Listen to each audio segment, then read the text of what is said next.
Okay.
Making sure everything is straight. Hope you're enjoying the well, today's background music, theme music. Thought I'd throw a little something different for you. It is 7 p.m. It's Friday night. It is the 24th of September. It's also my wedding anniversary. And wifey had to work tonight, so this is what we do. Wishing everybody well. My man Mike, how are you, Mike? I hope that you're well. God bless you, brother. Welcome to the New Norm 2.0. This is Mo Delgado. Welcome to the show. It's 7 o'clock. Do you know where your kids are? Do you know where your money is? Do you know where life is going for you? You know, these are the days of COVID. So, you know, you have to be very cautious how we move and how we zigzag in life. You know what I mean? So we have to pay attention to this stuff. So I wish you all well, and I'm hoping everybody's doing okay. So let's now talk some shop. Hopefully everyone's been paying attention to the world, because if not, the world's got a lot of activity lately. We're going to talk about some recent activity as we're going on. One of the biggest issues that are transpiring at this point in time is immigration. Immigration in the United States is going through some questionable antics here and there. And thank you, Mike. I appreciate it, brother. Questionable antics about immigration right now, as y'all seen how recently Haiti suffered so much atrocity, so many anomalies, weather anomalies, that Haitians escaped Haiti looking for refuge here in the United States. And they all landed in Texas, and unfortunately was housed under a bridge. And it was remnants of what happened with the Cubans coming to America in the early 80s, running away from Cuba with their Castro. And the same concept, they were staged a lot under bridges. So it's really uncomfortable to see America execute the parameters that America has and the policies protecting these parameters, but still being open to the refuge to the people looking for a home. So in essence, there's a lot of things going on. So there's a big microscope going on. And then President Biden is making sure that the patrol, who's over top of Homeland Security at the borders, is well armed, well informed, and very sensitive on how they move forward. Recently, you see a scope of different pictures and videotapes showing patrolmen or border patrolmen at the edge of the patrol trying to address the issue of all these people coming in on horseback. And at times you saw videos that were later found to be shopped videos and falsified videos of men using whips in trying to curtail their travels in, or curtail or wrangle or corral or push and guide these human beings who are looking for refuge in a specific way. So it became an outcry to the nation for justice. Immigration has always been a sensitive thing because, in appearance, immigration has always been forwarded to one said group, which is either Caucasian and or foreign people coming from areas that are not of African descent. And in this situation, the Afghanis that are coming in because of all the atrocities took place when America left Afghanistan in a hole for themselves to try to dig themselves out. The Afghanistans are being welcomed in. It is said right now, reports suggest that 50,000 Afghanis, forgive me, will be given temporary visas to come in the United States, and then all the supportive services they possibly can to make themselves comfortable here in our nation. And it's understood to a certain extent. America had created a lot of this animosity there and left the Afghanis to basically tend to themselves in too little time to be able to adjust for the vengeful Taliban. So there's a lot of services being afforded them. However, it seemed like in the opposite, the Haitians that are coming into America looking for refuge who landed here was treated very poorly, corralled and pushed out. And in essence, some less than 100 Haitians were um, pushed out, basically shipped back out to Haiti, not given the sensitivity and compassion that was given to someone else, to other nations. So, in essence, like I said, when it comes to the semantics of it and how it looks like there's always a bias. I'm hoping that our President Biden will address this effectively, will address this in a way that's compassionate, but at the same point in time, address this so it doesn't occur again, because that's one of the biggest issues that we have in America is our immigration process. That's been a sign of contention for a long time. Um,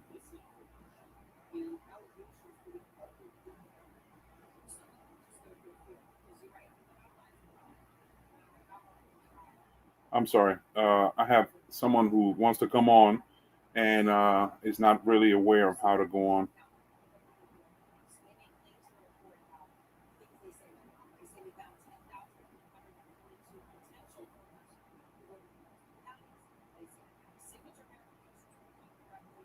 So back to what I was saying, immigration has always been a sensitive issue, and it's going to continue going until we finally put our foot down to ensure that there's a policy that makes sense, that's compassionate, and not exclusive to any one, or just inclusive to any one group or said situation. As the world faces continuous problems in immigration, or the world actually faces continuous problems of global warming, and the atmosphere is unfriendly, and then the economy in the world is crumbling here and there, we should expect more people coming to our shores looking for some of the liberties that we enjoy and some of the comforts that we enjoy here in America. But I will also say that we have to be very conservative on what we have, because what we have seems to be strained. So if we can do more with little, then let's do what we have to do for ourselves. But at the same point in time, be very compassionate to these people who are just looking for some place that they can feel comfortable, just to be alive, because in those situations, coming from those countries, it's horrendous. It's horrible how those circumstances have landed on so many very innocent individuals. And that's both Afghanistan and Haiti. There's a lot of innocents that were stripped from opportunities to live a good life. So as we move forward, we're just going to do what we got to do for that. Um,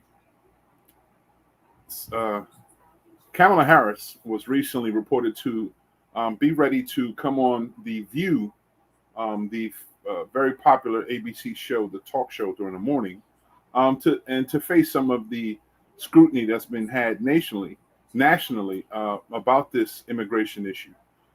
But Miss Harris basically suggested that she won't be available at the time frame she agreed on, so it's being delayed for now. So we'll see how it goes and it transpires, but hopefully our vice president can come in and has a good, honest, humble discussion with the people and give us a more comfortable feeling of how we're moving forward. Okay, so as we're doing that, we have to also keep in mind right now still in the pandemic. The nation is still facing the risks of wider spread pandemia or pandemics. Um, I've been scrounging around to find out if there's more information on the Mu variant, And oddly enough, I haven't seen a whole lot. Like the Mu variant does exist, the MU environment does exist. However, the variant is either being um, kept and encapsulated in one area so it doesn't affect the spread, or it seems to be fading out. I don't know which one is which, but as more information goes on, we will. However, with this recently discussion on the national table on the dais in Congress to discuss the need for the booster, more and more discussion is being had whether the information that was prematurely given to the nation about these vaccines were accurate. In the beginning was a discussion whether these initial um, two shots were good for up to 12 months. Then it said 8 months. Now it's 6 months. Now it seems to be decaying less and less. So I don't know if it's a combination of both the virus is becoming even more aggressive, more intelligent, and or the symptoms that people have are just an amalgamation of the overall well-being of the person in the first place, who may have contracted the virus. Because honestly, it's the symptoms. It's the symptoms that make it bad for people, and this is what the vaccine is supposed to do, to help you manage through the symptoms so it doesn't put you in the hospital, it doesn't put your life in jeopardy. It doesn't say it's going to protect you from ever catching it. It's just going to alleviate you from the potential issue or issues that it can lend someone who has already have health concerns, premeditated health concerns. So just be very conscious as we move forward. We'll probably talk more about it later on in the show. Let me take a sip, please. Oh my goodness. It's crazy how a simple mixture of Mountain Dew and lemonade can bring such immediate joy. I know I'm funny. Uh, but as we move forward, it's very, very important that we pay attention that Congress has now opened up an opportunity for the booster so quickly. And it suggested that these individuals who may have a higher um, vulnerability to the symptoms that can affect a person's life when it comes to SARS-CoV-19, you will be the first to be made available for this booster shot. And now it also spreading also to be available to children. So as these booster opportunities available, there's still going to be some scrutiny because the discussion worldwide, globally, is being had whether these vaccines are working or not. We are seeing that the amount of individuals have contracted the COVID-19 seems to be at a steady pace moving north.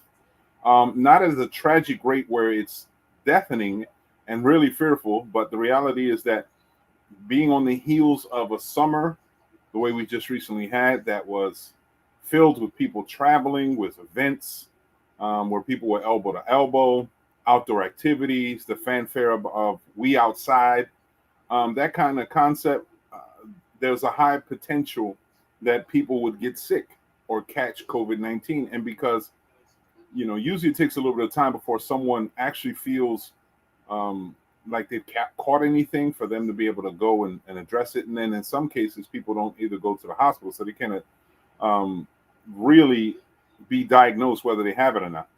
And in the cases where they do, they address it appropriately. So we're not necessarily certain of the exact numbers going on, but we've seen it grow. And we know that the potential was there when we were opening our doors, or at least some of us were very cautious as we move forward into going back into the public, being out in public and doing activities, what have you. So these are the concerns that must have been had when Congress decided, and there's still a concern that we're having now. There's still the rumor, or there's still the discussion that the general populace may be restricted once again their activities, and hopefully in this off season, our activities will be more inclined with playing it safe. than it is with potential harm or placing ourselves in the devil's mouth per se. So let's be very cautious as we move forward. COVID-19 is still a very dangerous pandemic. However, we're adapting to it. We're doing what we can do, and I applaud all of you have been very stringent to ensure that you follow the policies that are necessary, meaning your masks, making sure you don't touch your mouths, your ears, your orifices, don't touch each other, staying 6 feet apart if you can, and just whatever you can to ensure that any surfaces are clean. And for those of you who have been ill, I appreciate that a lot of the people that have been ill stayed home. Some of you are just nasty as hell anyway, not wearing masks just because you want to be pain in the ass people who believe that, otherwise, and, they're still thinking that the earth is flat. You guys make it very difficult for us to finally meet that pinnacle of success and for us to feel comfortable because you're testing it. The controversies behind all that stuff exist. We understand, and conspiracy theorists believe what they believe. But ultimately, the one thing we believe is that we have to champion being victorious over this over this illness, and the current conditions that this illness has landed us in. We have to, because if we don't, we're all going to fall apart and we're going to end up dying. So it's just the ultimate ultimatum that we have to think. We got to grow up. So for those of us that are out there fighting, God bless you. Protect yourselves. For those of y'all that are just reckless, please think twice before you are as you move forward. So that's the vaccine. That's COVID-19. That's the situation that we have to consistently consider as to be a real truth in what we're doing on. Excuse me. So I'm hoping that people are paying attention to things like the weather, which I want to make a highlight of this because it's always a concern that we have to be more cautious and pay attention to what the weather is because it changes from day to day. And we have to make sure that we're very prepared to what's coming. Okay, on the screen, as you see right now, is the National Oceanic and Atmospheric Association, the government agency that basically feeds all weather newscasters, anyone dealing with weather, the information, and gives you all the criterion data that helps people to forecast what's to come. I want you to see as we're looking at things, you'll see how. Okay, let me move this on. You see three anomalies in the middle, and I say anomalies because they're three entities, but there's a lot of intangibles and certain things, and we have to be very considerate about how things are moving. You see, Teresa is the closest entity off the shore of the East Coast. Teresa is facing right now a cyclone. It's a window, a big wind cyclone coming from Canada. It's pushing it away. It's a nice strong pressure that's basically creating a shield on the East Coast from Teresa affecting us. However, there's been trickling, there's weather issues, the water rising and things like this. So that's an entity that we have to be concerned about. Last night here in the East Coast, we saw a lot of the rain from the outskirts of Teresa and some of the torrential weather patterns that affected the East Coast. That was due to Teresa. As you see in the upper right-hand side, that was the formulation of what was at one point in time the weather that we was concerned about last week. Now, here's the doozy. People are paying attention. There's another one. There's Sam. This is the 9th advisory because it's growing in strength quickly.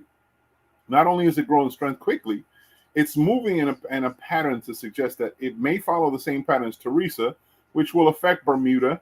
I'm sad to say, my Bermudians, I hope you guys are safe and take care of yourselves as you're going through these trying times. But Sam is moving in a pattern where it may be pushed because of this cyclone, may be pushed further south, which could affect the lower Antilles, moving into the Caribbean, and then it'll hook up. Well, if it does a dramatic hook and follow Teresa and then the weather before that, or if it hits the lower East Coast region, which is Florida, Georgia, South Carolina, North Carolina, those areas, or will it wait and come and directly hit us in the Del Val area? It's still a little early to say, but they're forecasting maybe between Thursday and Friday of this week coming, we would be able to foretell how quickly and how where the trajectory would be for this hurricane. So right now it's at 85 miles per hour, 75 knots, right? Its pressure is still pretty high at 986 MBs, millibars. But the way the location and its movement is moving westerly at 12 miles per hour. It's a slow moving storm that has a high capacity of wind on inside. We talked about slow moving storms. As they continue to move very slowly, it picks up and it draws intensity from the atmosphere around. And the way Africa is sending things out, well, we have to really pay attention. Let me see if I can get another screen of how this is going. Let me see. I don't know if this graph can help, but I want to see if I can pull up the graphical anomaly. Okay. Again, this is a discussion. There is a disturbance behind Sam. Behind Sam, this disturbance is basically will eventually push Sam. So if it has enough strength, it builds up an entity that has enough strength developing off the coast of Africa that has enough power to shift Sam faster into the Antilles and not keeping it out in the mid-ocean area. When it hooks, as it's supposed to hook, it will hook up and it has a bigger chance to have a trajectory hitting us directly, or at least close to where we'll probably have to face evacuation. So that's something that we have to look. Sam is extremely powerful right now. It's growing. A lot of weather people who are into weather or weather guides are basically saying the same thing. This has a lot of big potential of being a damaging storm. We already know that the Gulf Coast has suffered quite a lot of storms in the past 60 to 90 days.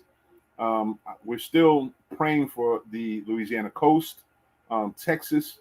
They've been hit hard. There's a lot of people still being displaced. There's so much suffering going on in that area.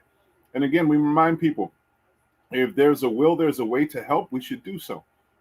The Red Cross has been assistance, but I would also implore you to find local organizations in that immediate area to see what you can do to assist. I mentioned before that there are small groups of nonprofit organizations that are grassroots and boots to ground type organizations in Texas that were available when Houston was going through their tragic situation and put that city underwater. And then post the hurricane that took place and wiped New Orleans, I ain't gonna say out, but it put it underwater. There's organizations available in that area. So as we move forward, we have to be very cautious as we go on, because hurricane season is going to linger on into November. And as we're seeing the way the weather anomalies are starting to develop, these winds that are coming from Canada are actually saving us. They're creating a shield. This is what they're talking about. The pressures itself are virtually creating a shield, protecting us from it landing or coming towards us. However, it's not to suggest that the shield is permanent. It's one of those type of things that they can backdoor us, as we saw with, I think it was Hurricane Maria or Ina, that came from the Panama region and came up the Gulf Coast and hit us, it went on land, then it traveled and created this influx of water and weather that affected places like Pennsylvania with flooding they haven't seen in generations, in centuries. So we have to be very cautious about the weather anomalies that are taking place and how things are going. So let me see if I can go back to the Outlook. Oh yeah, it's the digital format. But let me see if I can hit you off with something a little bit more. Let me see. I'm sorry, y'all. I should have been prepared with all this, but I'm always last minute jumping on trying to find what I can. Let me see if the tropical weather outlook, the GTW. Okay. Anyway, that's enough information as far as that's concerned. It's small things. I would implore you, if you're interested in more information, go over to NOAA.gov. Okay. Go there and you get the information, just like any local information that may be available for weather, just so you can feel more comfortable of how things are transpiring, and you can make a more precise guesstimation of how you want to proceed if the weather is important. Okay. Um, in addition to, I'm trying to gather some more information so we can talk a little bit more about what's going on. Um, oddly enough, it's we're seeing an influx of Haitians who are been run away from Haiti, made it into America because of the issue they face in America. They're heading into Mexico, so they're saying um, in Mexico they're seeing a lot of Haitians that have come directly into Mexico and didn't land to in Texaco, and they're moving north trying to head to the United States. And Mexico questioning why wasn't the U.S. prepared for this influx of individuals. So again, this whole concern about migration or immigration is going to continue. It is right now placing within a certain time of um, dialogue that's still taking place when it comes to the insurrectionists that try to take over Congress at a point in time. Well, I can't say take over because they were just chaotic and everything. They caused a melee. But with that situation and so much stirring underneath it, you have the Trump supporters are still adamant, very belligerent at times in their activities and how they deal with things. Not everyone. They're just extremists. Some of these extremists will go out to the point where they create these confrontations. They get into people's faces. They become very disrespectful. They're constantly pushing Trump, Trump, Trump in areas and arenas that Trump has nothing to do with it. School board meetings. We've recently seen how the mandates of masks are causing so much separation, so much. It's polarizing the community so much. And in school boards in Florida, oddly enough, people are stepping up, creating these virtual lines and telling people not to cross these lines. And if they did pose any threats, then you'll have to face us. A lot of nonsense like that. So this is the America that we're facing right now. There's so many people who are angry for various reasons, angry so much that they're willing to put forth violence and harm upon others because of the principles they think they're holding on to. Um, and then there's people like the ex-president, Trump, who sit there idly by proudly with his chest out, not atoning for the bad choices that these supporters make, not apologizing and suggesting to these supporters not to interact that way, not to be destructive, but be in a place of reparation to repair any hardships that may have transpired, to make America better as they want to claim, or make America great again. It's not even the case. It's a true example, an exemplary of how we're still living in two Americas. People separate themselves in a manner that they feel comfortable, regardless of how it harms others. So that's just a concern we have to look at. It's extremely important that we pay attention to that concern because it's going to impact us all in the long run. Um, Masks are something that we've been talking about for years now. It's almost 2 years that we've been talking about the concept of masks being a regular thing. It has been a regular thing in the Orient amongst people who know they have toxic chemicals in the air because of the industrialization, and unfortunately because those nations depend so heavily on these industries and their economies weigh so heavily on these industries and the influence of those industries all over the world, creating this economic vortex, this big turbine of economy that basically it creates a death trap for us all. So people in the Orient have been wearing masks to protect themselves. And the reality is that that type of truth is something that we all have to get accustomed to. So a mask right now is something that it's the smallest little thing that you can add to your life, but it's something that's really major when it comes to saving your lives.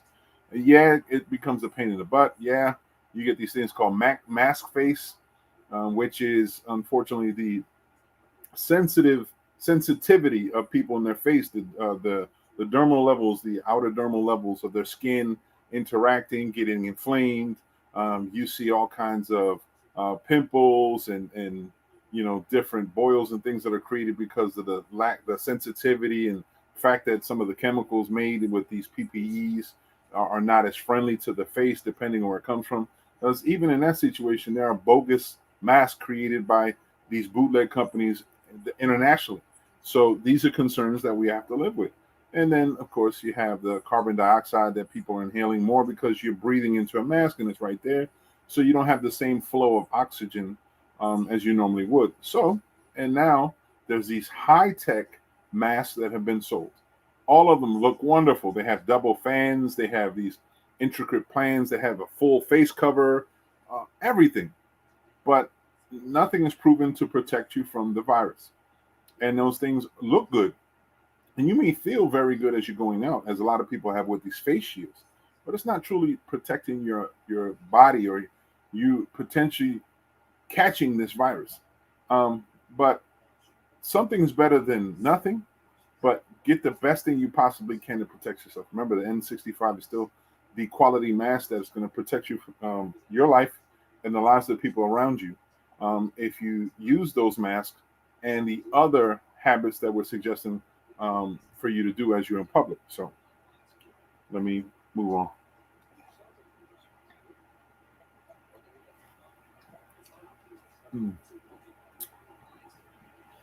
Pardon me.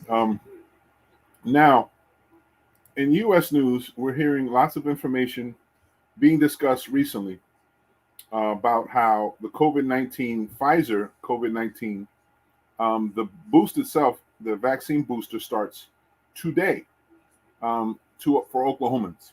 Other states, they'll be boosting it out or they're rolling it out at Southern Times, but we know that Oklahoma has been one of the first ones to agree for it to be able to come to the public, to the people. So as we move, be ready for, if you are looking to do the booster shot, just be ready for the announcement in your area and then make the necessary arrangements in your area to be able to get that booster. And lately, I don't know if you guys have been paying attention, the audit in Maricopa County, Arizona, continued going. That was the area where the right-wing Republicans were pushing that there was so much voter fraud. There were lost ballots. Numbers weren't necessarily identifying Biden as a massive winner in those areas. So they created this issue, so much so that there was an audit needed. They said the audit itself, hand count, shows Biden won Maricopa County, and there was no evidence of any kind of voter fraud. So that's, again, waste of public funds. However, it is a level of checks and balances that I'm glad was available to the people in Arizona, because shit happens in politics. Politics is dirty. And this, I'm talking from somebody who has some experience in it. So welcome to the show, my brother. How are you? What's going on, Mo? How are you? How are you feeling today? Not bad, not bad. Any day above ground is a good day, my brother. Just remember that. Amen. Amen. Every day is wonderful. Every day in the sunlight is wonderful. Not looking up Any dirt. day above ground beats the hell out of pushing daisies. I always laughed at that sense because some places daisy cans pushed up anyway, but that's another story. I've been paying attention to a lot of herbalists and horticulturalists and watching a lot of videos on plant life and trying to get familiar with foraging and, if ever something was to take place, what I can and cannot eat in the local Yes, areas. I still have a bag full of vegetables for you. Yo, veggies are the bomb, man. I'm about to Yeah, hook up this butternut squash in a minute when I finish with the show. I'm about to put it up in my Vitamix and hook it up. what's with the late night grubbing with what is it, chitlins or what is it, gizzards? Yes, What? chicken gizzards. Yes, Chicken gizzards. Yeah, what's the deal there? I wanted to know that one. I told you, Please man. enlighten us. I'm a vampire, man. Sad to say, man. I have that bad habit. I'm up till 6 a.m. So because I get up as late as I do, because I've been asleep, and then up so late, sometimes I get these urges to eat certain food. So I made food for my family, and they're good, and I want to ensure that they have. And I just wanted something to nibble on at the time, and I kept getting this urge for the infamous chicken batter, that's famous either at Rialto's in Pleasantville, and I talked to my man Jacob Hunter about that because his family were the owner, or the afti. That seems to be the only other place that has that flavor, that certain flavor. So I was like, you know what? I was urging. I said, why not? It's fairly early in my evening at 2 a.m. And I went to the afti to pick up some fried chicken gizzards, man. It's one of those creature comforts, man. You know, I still have a bag full of hot peppers. I mentioned to you last week. I called you, because I wanted to drop it off. I believe one of the Renee's actually says that she wanted some of those peppers. So I'm sorry I didn't get your call, man. I didn't see it. I'm sorry. yeah, I called you, and we could actually, go back and do everything tomorrow. Okay. We can I try to hook you up. I all, mean, all of us are someone available. blessed me with a full bag of peppers. I'm like, yo, I can't have all that. Not my condition. I hear you. I hear you. And luckily, if I meet you offshore, what I can do is run it off to Renee's home. She lives Yeah, offshore as well. it's enough for everybody. Trust and believe. Okay. Well, that's cool. It's warming. I'm sorry. There's a few people who reached me um, about excess foods that were available from food banks, and she was saying it's a comfort, but at the same point in time, there's a question mark: is why are so many food banks now not being utilized as once used before? Even though the situation hasn't really changed much, we don't know what's going on, but people are not using these food banks. So it's necessary for these food banks for them to be basically drained of their food from the public so it can replenish itself. That's how the food bank ecosystems work. They have to, basically have it be in a need before they get replenished. So, and because a lot of the stuff that they have is perishable, it makes it really hard, man. So, you know, um, so I'm trying to make connections with the people who exist who always help out in different food banks to the point where we have to create these little mini emergency closets, food closets, because that's a category too. Um, I've been doing this for 10, 15 years now, helping out with different food banks, creating food banks where there weren't food banks, and then making sure that each food bank helps one another, to making sure that the needs are met for the community, because some communities may need one specific item more than the other, and they'll have whatever surplus or an excess is shared accordingly. So that's just been the practice for many, many years, and we still do it now. So today we've had to reach out to these self-created, not necessarily identified by paperwork, but just because they're dedicated people committed to the community, giving out food, so they can connect one another. Because we have to make sure that this food is available to people. They've gotten comfortable. We can tell. You saw how that booster, that financial booster that was available to people who are unemployed, made people feel really comfortable, because that also came with additional benefits in EBT on the food stamps or the SNAP programs. Those things are diminished. They are basically dwindling down back to, if not equal to what it once was before all this took place, it may be a little less. So as the need starts developing, the resources may not be there. So as we were talking about it before, you got to do what you can to save what you can. You know what I mean? If you got produce that are perishable, do a little production work. Cut them in pieces, put them in freezer bags, and put them in a freezer.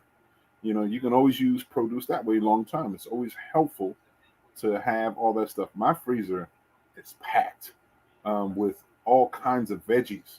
I made sure I processed all the veggies I possibly can in fruit. My wife and I, we go sometimes shopping, and she's like, "Damn, I'm in the mood for some bananas." I said, "We got about 5 pounds in the fridge." No, we don't. Yes, we do. Because she doesn't check these things. Sometimes it's a pain in the butt to try to dig through all the other stuff like I try to okra. keep an inventory list. You Yeah, keep an inventory list. When something is used up, you just mark it off, so you know the next time you just have to pick it up at a yeah. supermarket. hmm I have an inventory list.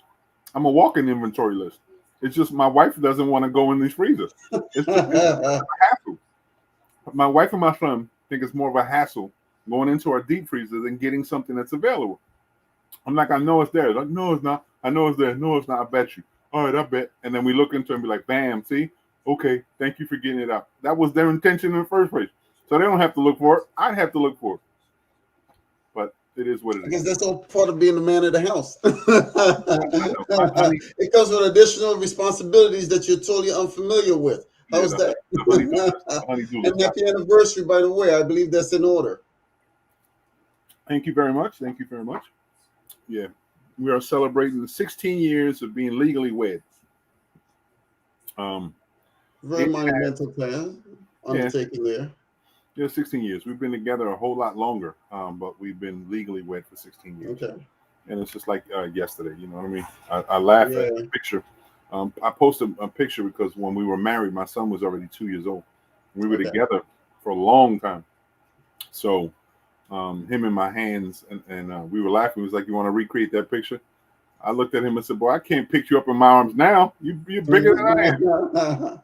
I have a heart attack as big as you are." Forget about it. Forget about it. Exactly. Because you've seen a lot of videos nowadays where people try to recreate these cool ass pictures, and some of them are pretty fly. I can't do it. That's dangerous. That's dangerous.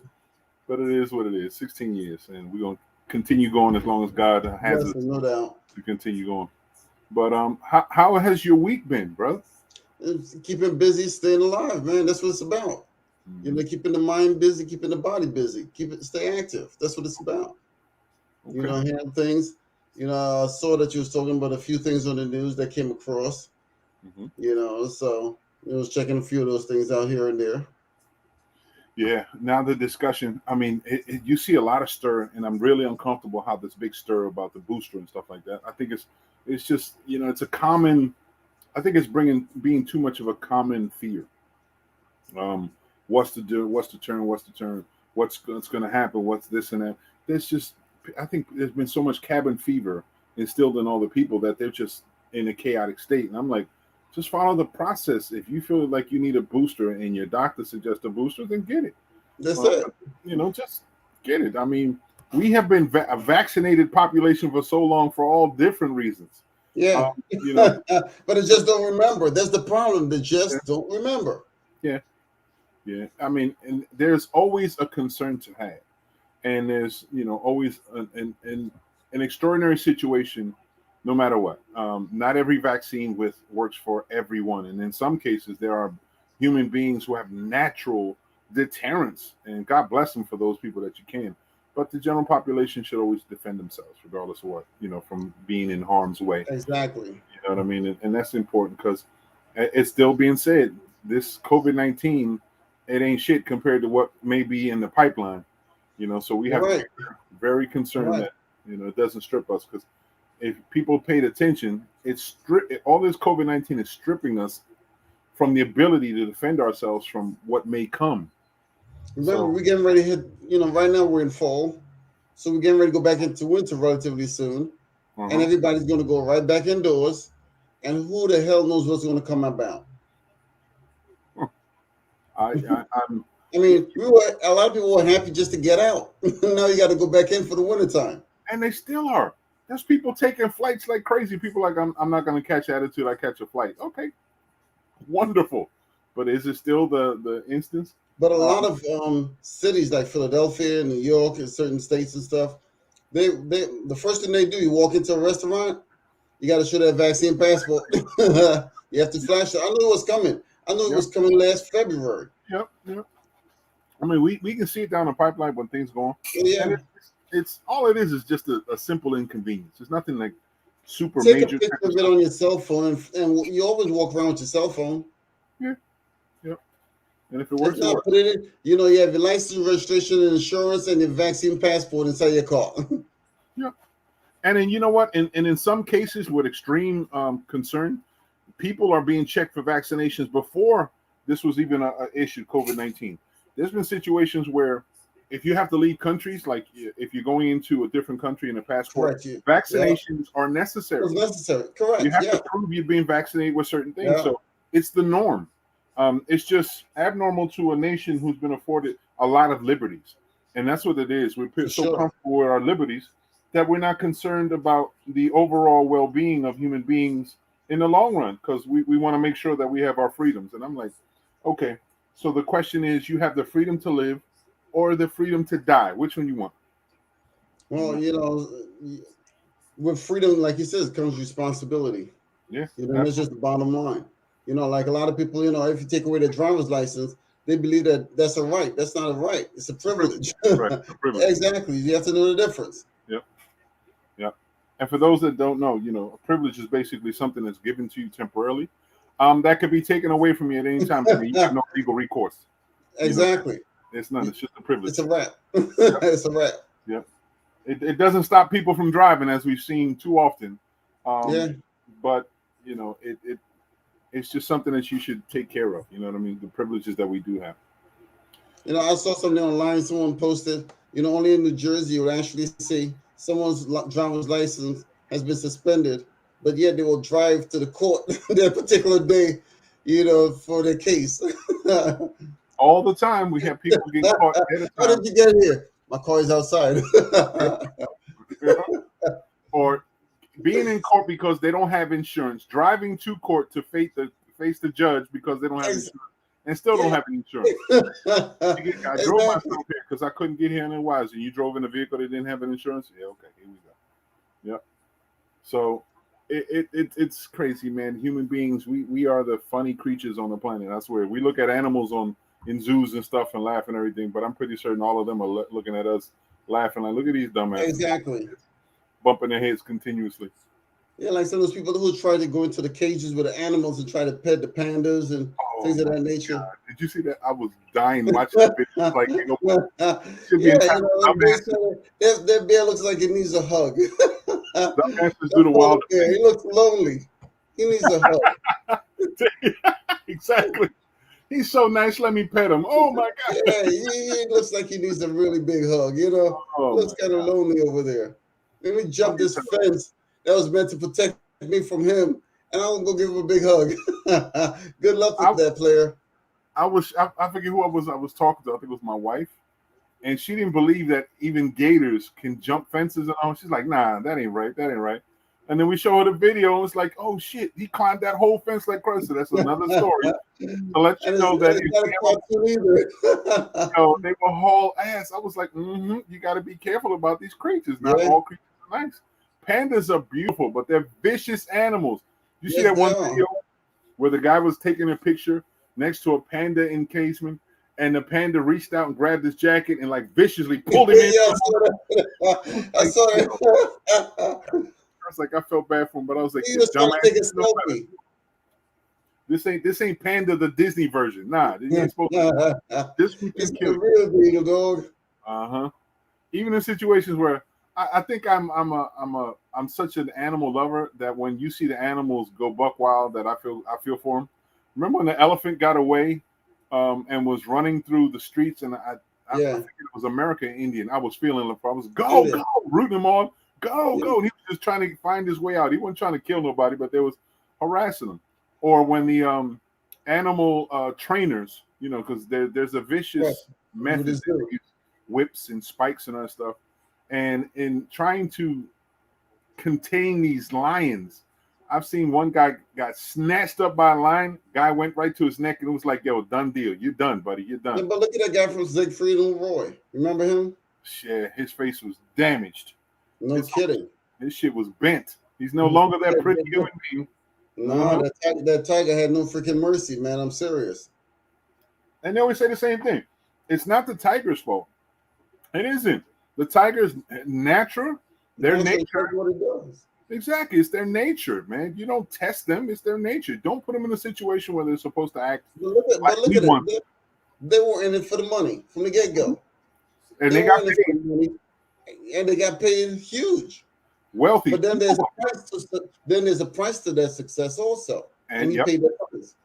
And that's what I've been saying all week in different things. Not everything is free. There's always a cost. What is the cost to it? You got to ask those questions. Who has the cost? Like the lady who owning a chimpanzee, an elderly chimpanzee. I remember that one. It mauled her. Come on. It ripped her face off. And I'm like, and she said the same thing. She was like, and it wasn't his fault. I was like, no, you guess, you think? It wasn't his fault. It was your fault because he should have never been, having his animals. He shouldn't have been kept. Animals deserve to be out in the wild, not kept by human beings. Mm-hmm. And I You see know, these this videos. is not like Tarzan running around with Cheetah the chimp. You know what I'm saying? So, and even that's a myth. We talked about that one time. I forget, it was a paleontology class I had, and they were talking about the myth of Greystoke and Tarzan. How history suggests that there was a man known to be like Tarzan, but he wasn't white. He was African, of course, in the Congo, and he just had a relationship. It seemed to be with animals, and they made him appear to be Tarzan. So as of But is course, that any different from the Lone Ranger? The Lone Ranger was a brother. yes, he was. Yep, and Tonto was a Yeah, Latino the Mexican Lone man. Ranger was a brother. Yep, You know, and Mexican man. the first set of state troopers weren't white. They were Buffalo soldiers. They They were were the black Buffalo soldiers. Yeah, exactly. men. Yep, black men. Yep, yep. History, anglicizing history, always trying to create and recreate things. But like Like I said, history is no mystery as long as you learn it. yeah, exactly. Get the facts, get the information, accept it for what it That's is. it. There's no Yep. mystery as long as you learn it. hmm I think the biggest dilemma I saw in that was one time when I saw the actual picture that, where you have Michelangelo's Sistine Chapel, The chapel, you correct. have the Last Supper, the image of the Last Supper. It, Correct. it was said to be a copy of another picture that had Africans or people that looked to be darker in complexion in that same format. He changed it around to suit whoever it was, and they was said it predated that picture. So I'm like, here we go. It was just how the Europeans at that time in the Renaissance were basically emulating different pictures, making it with the images that were their images, and that's how Right. people adopted along the world. Just like But we know a lot when it comes down to black people, minorities, the people of color, whatever the case is. A lot of history has been held back. A lot of things have not been placed into the history books, which is a huge disadvantage to upcoming generations. You know, that's it. yep. Oh, okay. Now I get the clarification. Forgive me. I just had an aha moment. I was telling the folks, our neighbors visiting, about the View. Kamala Harris was supposed to go on the View, and situations were backed up. The reason why is because two of the co-hosts have COVID. So I'm like, yeah, she don't want to walk up into that area. No. Wow. Okay. So as we're saying, you got to forgive me. I try to keep the updated news. If there's something flashing for something sudden, all of a sudden I start talking about it. I heard they got rid of a lot of Haitians down at the border. I was looking at the news earlier. Sad, man. They shipped them out. It was like 83. I think that was the number. It was something minuscule compared to how many. Yeah, it was 15,000, and now there are none. All of those people, they shipped them all over the United States and deported a lot of them. So as of today, there are none down there. They're just cleaning up the site right now. That was the number. Because initially it was identified up to 15,000. It was 830 people who were Asians who were immediately shipped back. They were within a day. They were shipped back. And it was like, how the hell do you address this the way it is? And then still have compassion for the other people coming in from other countries. Correct. For the people from Afghanistan, because they bring in like 20,000 of those people, but they're sending the Haitians back to Haiti. Yep. You know, this one Haitian guy said, the government has fallen. There's no doubt about that. Yeah. They killed the prime minister there. So that's a wrap. And the gangs are taking over. So that's what a lot of those people are fleeing from. Mm-hmm. I tell you what, the way it looks, I still say the same thing. That deserves a lot more attention. And it's going to take a lot of effort to finally get this immigration bill together to make sense, because if you look at it from the semantics, it just looks like it's racially biased. Exactly. And it shouldn't be. Exactly. Mm-hmm. You coming north of the border, you're seeking political asylum. South of the border, you're an illegal alien. Mm-hmm. There's the difference right there by itself. Right. Wow. It's an ongoing thing, and it's really sad. I've seen testimonies from Haitian Americans and Haitians that are worldwide right now about the atrocities going on. That nation, and it's crazy how a nation that sits and shares an island with another nation, and this nation seems to go with so much hardship, and the other nation doesn't seem to care on services. It doesn't seem Exactly. to be affected the same way. It's an island, but one gets affected with all kinds of earthquakes, all kinds of anomalies that came about, but the other one doesn't. it blows my mind how that exists. It doesn't make sense to me. But they talked about how there were so many people who weren't national Haitians involved in Haiti in different elements that was supposed to be there for the development, reevaluation, reinforcement, rebuilding, and they didn't do shit but take money. I remember Exactly. remember when Sean Penn was involved in it in Haiti? Then he was questioned about all the money that was being funneled. I mean, Jean Paul. Yeah, yeah, In the Fugees. yeah, not John Paul. I know what you're talking about. Yeah, but you're exactly right because he created his organization. Yeah. He was taking his money. Yeah, that's I hear a song in my head and a whole nother. Yeah. He's from the Fugees, the head of the Fugees. Yeah. So, but Sean Penn had created a nonprofit organization. Oh, okay. I know what you're talking about now. Okay. And he created a lot of housing. So he was getting criticized saying that he was doing this, but he had things to show for it. And then when you had other organizations like the person from the Fugees come in and had these major concerts, even, if I were president around the same point in time when there was elections in Haiti about to put his name, it was really sad, but it's still the element that we talked about before. Sometimes it's our own people that get in the way. When there's potential for us to really do good and there's money coming in and support come in, Greed sets in like a bandit, man. Mm-hmm. And that's what happened in New Orleans. The mayor of New Orleans was going through all kinds of scrutiny because he was trying to help out with so many people, that all the organizations that got in there, they were seeing all this money came in and they took the money and never did what they should have been doing for the community. We saw a lot of that. And it happens, man. I always say you can't throw money to a problem without a plan. You can't. It doesn't work that way. No, exactly. It's really sad. Right. It's really sad, man. But speaking about plans, also I saw that debate like you and I was talking about here in Atlantic City. Mm-hmm. So me, myself, and I, and a few other people saw it. So, Atlantic City, hopefully, they have a plan for the future because this city needs to be up and coming right about now because they're behind the 8 ball. I know that. Yeah, but it's something that I've said for a while now, and it keeps resonating in my head. It's the amazing wisdom coming from Mike Tyson. Like everybody got a plan until they get punched in their face. Type deal. Exactly. So at the dais when everybody was debating, whether the independents were debating and the Republicans, we're all basically mentioning about different parts of the plan, but I kept emphasizing to one guy who was just like, seems to be incredibly distant from the truth of Atlantic City, seeking for support from Atlantic City. And, we was like, yo, everybody got a plan and all this stuff about you being on boards, it's not being helpful to nothing if you don't know how Atlantic City is hurting. If you're trying to help, you have to know how we're hurting. You can't, put them and impart upon them what you think is going to help, because that's been the problem for so long. People from outside trying to tell you what to do with your own home. It's not the right thing to do. But we will see. We will see. Yeah.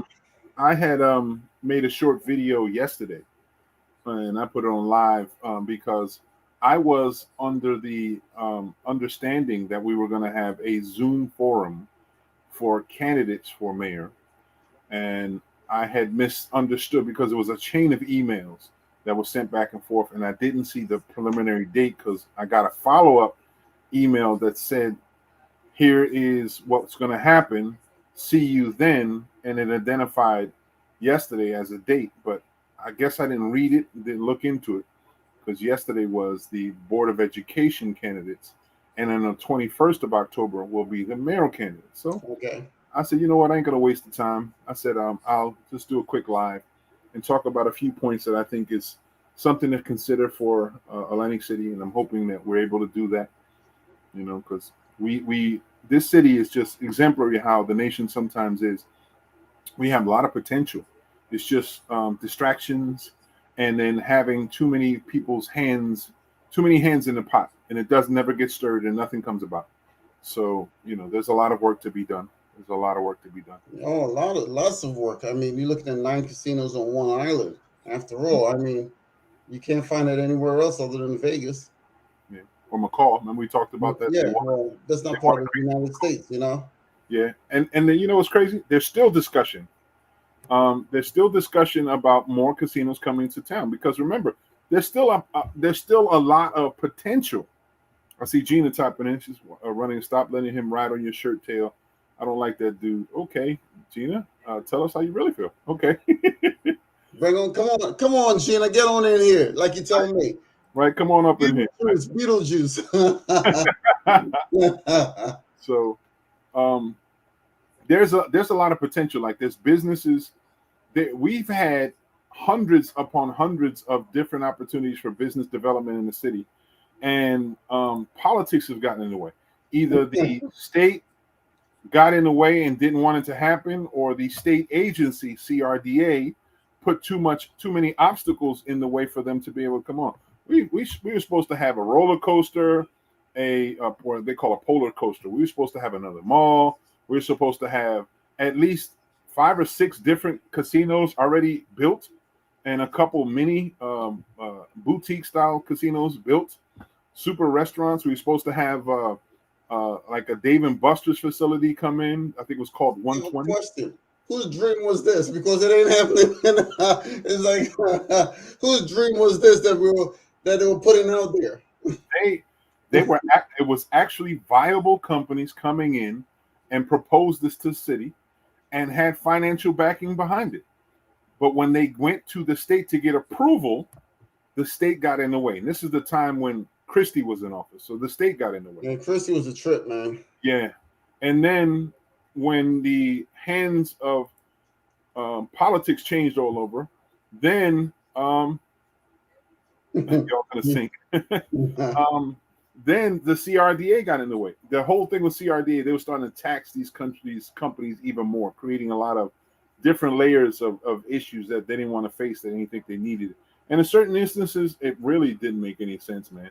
They were making them pay for architectural situations or architectural evaluations that had nothing to do with their properties. It was like they were just like draining these people, these developers that wanted to come in. They had real viable. We had a chance of taking the entire Beta Field and convert it into an all-around sports venue that had baseball, softball fields, full-size tracks, more than one, so we can have track and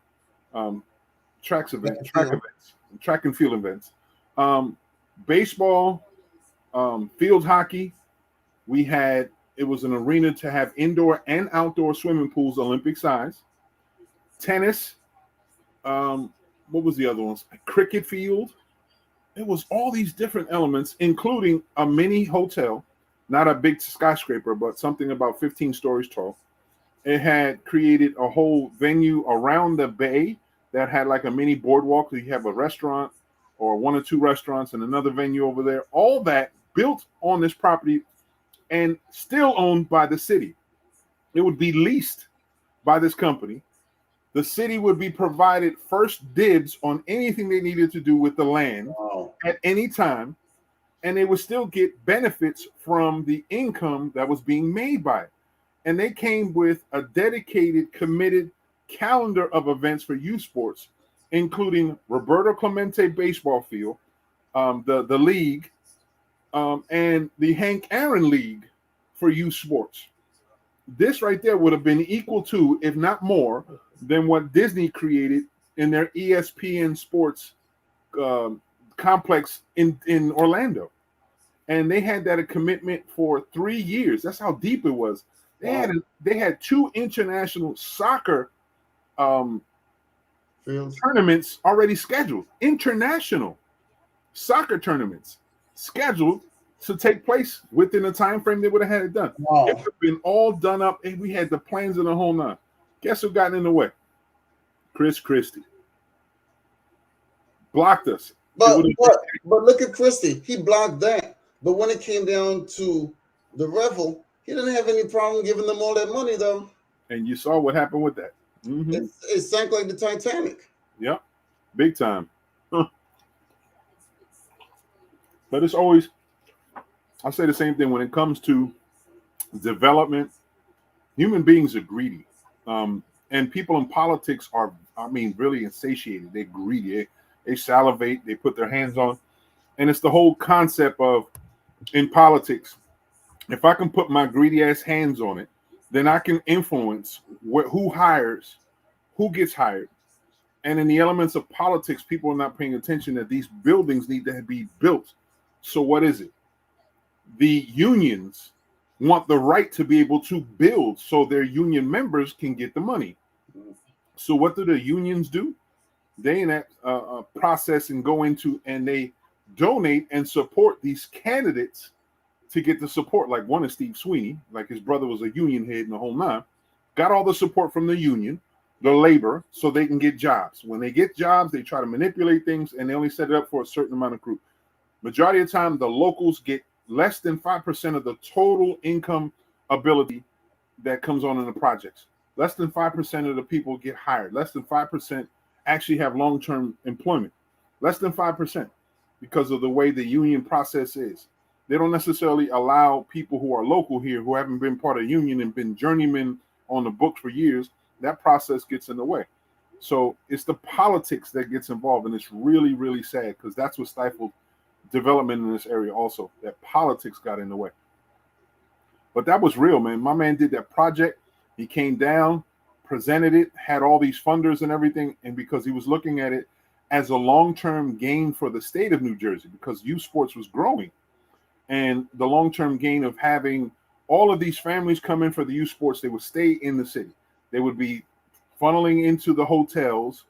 They would use the restaurants. They would go to the different venues. The parents at times when the kids are practicing or whatever can go gamble. And it was a win-win for the entire area. And because it was youth, it was safe. It was because it's youth-based sports, it's considered friendly, family friendly. So it gave you a wider perspective of opportunities for the entire area to enjoy. Now, Christie got in the way and all his supporters, which we had local supporters here that were Democrats supporting Christie. So it was like biting the hand that fed you. It was sad. He got in the way and that got demolished and pushed away and it faded out. It was a shame. But that was the largest project that I know would have came in. And this is over 180 acres of land that would have been redeveloped. That still would have been property of Atlantic City. And we would have had usage of all those fields. We'd have mega concerts easily on all those fields. These major tournaments that we could have had, all those fields. Those super celebrity stars that are sports, Ronaldo, Nehemiah, everybody who was part of all the national agendas from soccer, baseball, rugby, hockey, everybody would have come to this field and our youth and our community would have access to them, and it would have been vice versa. It would have been a fabric, a natural thing. But politics got in the way. Yeah, the water got muddy. Yeah. And then flushed. Yeah. And then flushed. That's it. So now the latest discussion is about a supermarket coming into town. Yeah, ShopRite. Yeah. Which I said the other day, I'm hopeful that it does. However, there's so much information that suggests that it won't transpire.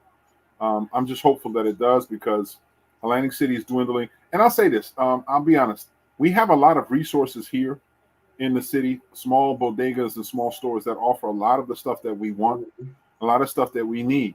It's just some of us are inclined to feel that these stores don't deserve our dollars. One is because they come from communities that are not our own, so we have a bias. Others is because we think that the way they manage the store trickles on to the product they're trying to sell.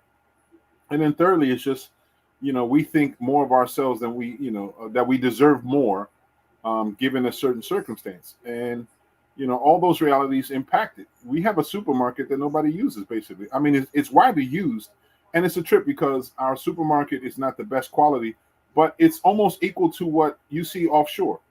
Aldi, the Lidl, those companies, they do the same thing. They don't stock the stuff. They put it in boxes in the middle of the aisles. The quality of food is something similar. The produce is basically similar. Actually, the produce here at the supermarket here, to me, looks a lot better than some of the produce available at Acme or the ShopRite. But whatever it is, it's an opportunity. If it comes through, then maybe there'll be employment opportunities for people there. And I still say the same thing. Hopefully more than just 5% of all jobs available for development will be available to city residents, because it would be nice if some of our people became part of the process so they can own the development themselves, emotional ownership, and we can be more inclusive in this whole process. Because I think sometimes that's also part of the problem why a lot of these companies don't flourish, because the community doesn't feel enamored. They don't feel like they're included in this whole thing. So they don't own the company. They don't own the presence of the company because they feel they're treated differently. They're treated disrespectfully. So it's not a mutual thing. And, people don't care for them. So they don't want to be there. I remember when the supermarket first came in, we had the question of armed guards. There was an armed security guard there. Mm-hmm. And people were, really pissed off with this idea. What you mean armed guards? Like, you can't trust this and that. And then it was the high level of people robbing. There was thievery taken on. There was a lot of theft taking place, and they were justifying the need for this. Plus, this is a known company that works in a lot of at-risk communities throughout the area, including Philadelphia. And in every site, they have armed guards. So it's nothing new. It's new to us. But I'm still saying the same thing. There's a lot of venues here in Lang City that have the opportunity to give you a lot of the produce, including butchers for those that need it. You just have to give them a chance, at least up until whatever is supposed to be built is built. Then you can go there.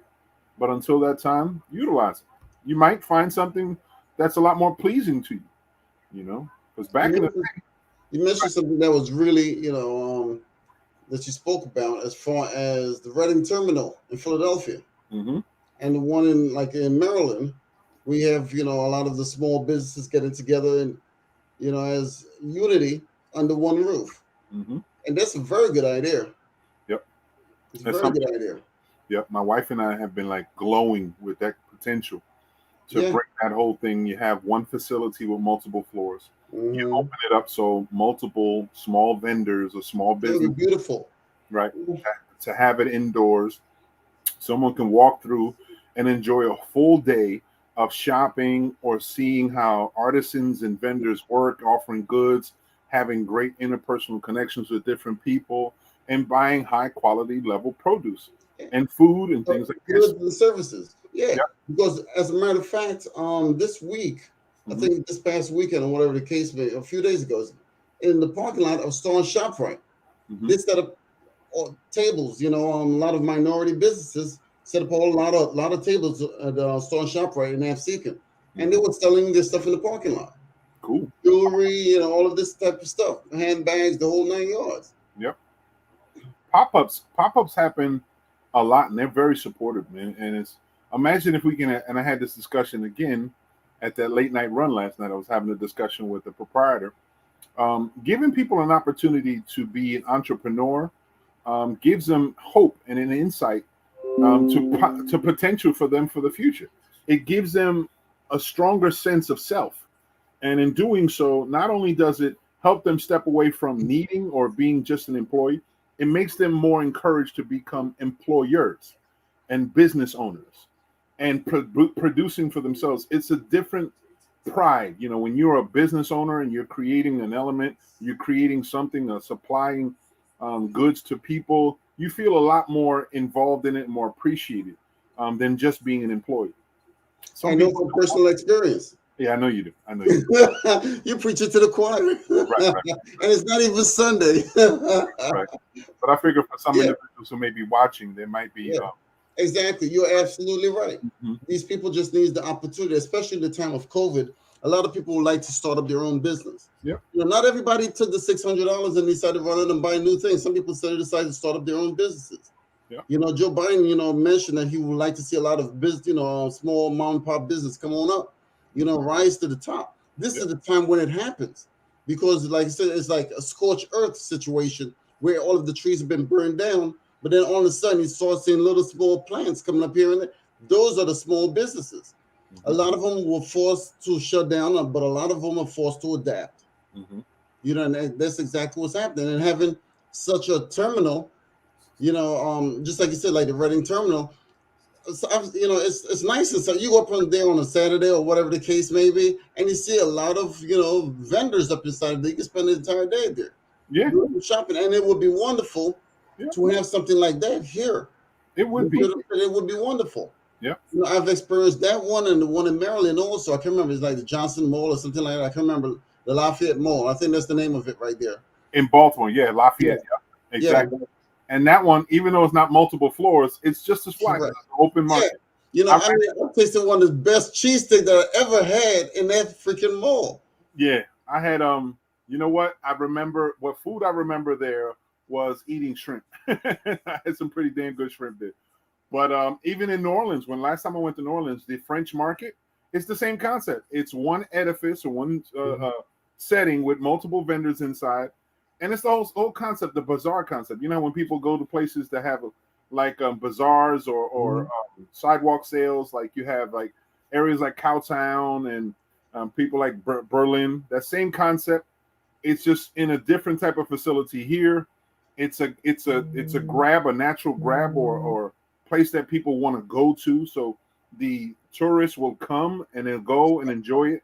It's an experience, and it gives people an opportunity to play a stronger role in their own personal development. And that's And in the community. yes, Even yes, in the community. The avid. most important thing. Yep, You know, the thing about it is if the city built a structure or something like that, the city will be collecting rent every single freaking month from all of these small businesses, and that's income coming in to yep, the city of Atlantic City. yep, yep, You know, so the people, you know, somebody go buy a cheese stick or whatever the case may, they buy it from a vendor within that particular mall, and the money, you know, then the vendor has to pay, you know, whatever rent or whatever the case may be on a monthly basis to the city of Atlantic City, which is positive, you know, positive income. yep. It's a You know, positive. because the It's a city has to inspect these places anyway.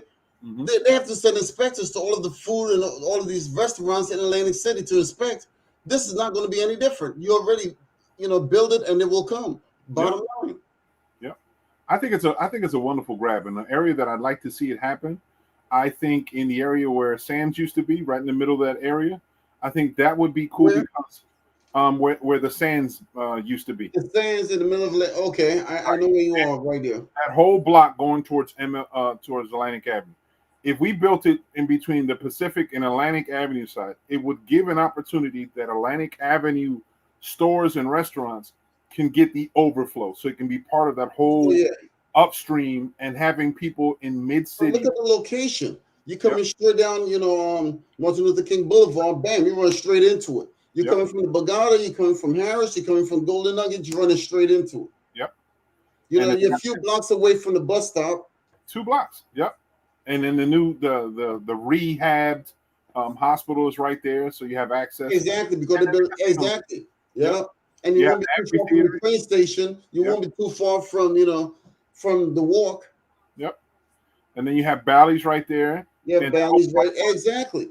the Perfect park, location. Bally's Park Place just got a upswing. They just got money and allowed to be able to rehab and renew. Five Cool. million. Yeah, Five exactly. million.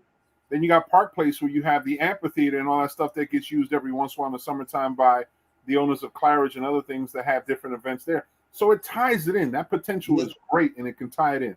So it Humongous. just, yep, it'll be real cool because the way I look at it, it's not going to require as much as building another building because all you're doing is have a big open site that has concrete floors Mm-hmm. and accessible to the things that they need, which is electricity, of course, sewerage, Mm-hmm. and then water. Just the areas, and just make it make it so startups and small vendors can afford it, but it can also encourage larger venues to have a footprint in it also. Correct. Can have a footprint. Say if, like Harry's, the Dohertys, who create these wonderful restaurants here and there. They wanted to start doing something oddly different than they normally do. They don't have to necessarily do it in their restaurant. They can open up a small shop inside the process in the building itself, and they can do it. It'll be a small pop-up shop inside there, and it won't take away from their brand. It adds to, and it brings to Right. opportunity. It's no different from like Gilchrist. Look at Gilchrist. You go to, you know, those guys pop up. They have one inside the Tropicana. Yep. You know, they can put one inside the field also. Yep.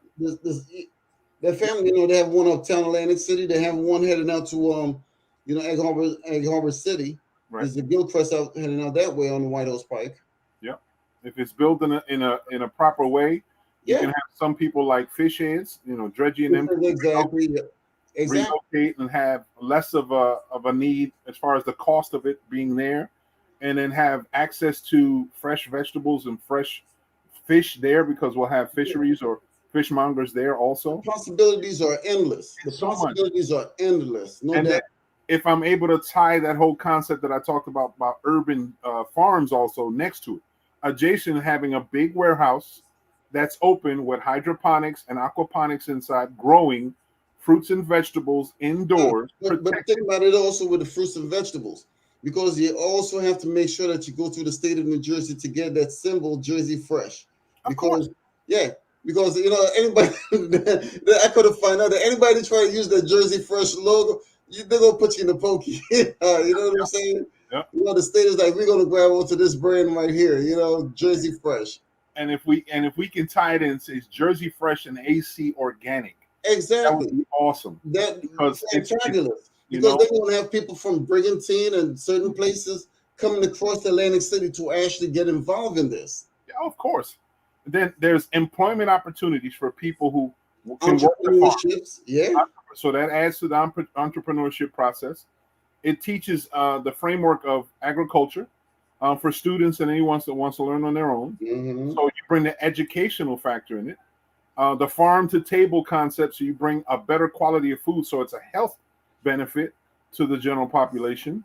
And it expands, yet again, the opportunities for tourism, because people who are, I think it's called Epicurean tourists, I think that's the term, where people go in for food, that would be a draw. So if you have an urban farm adjacent to a terminal market here in Atlantic City has fruits and vegetables, you're getting top quality. Also, they got to fix the roads around here. That road they got to take care of it. Come on, I've seen them fix the entire expressway within a week. You know what I'm saying? If they can do the expressway, you know they can do the city of Atlantic City with that. I totally agree.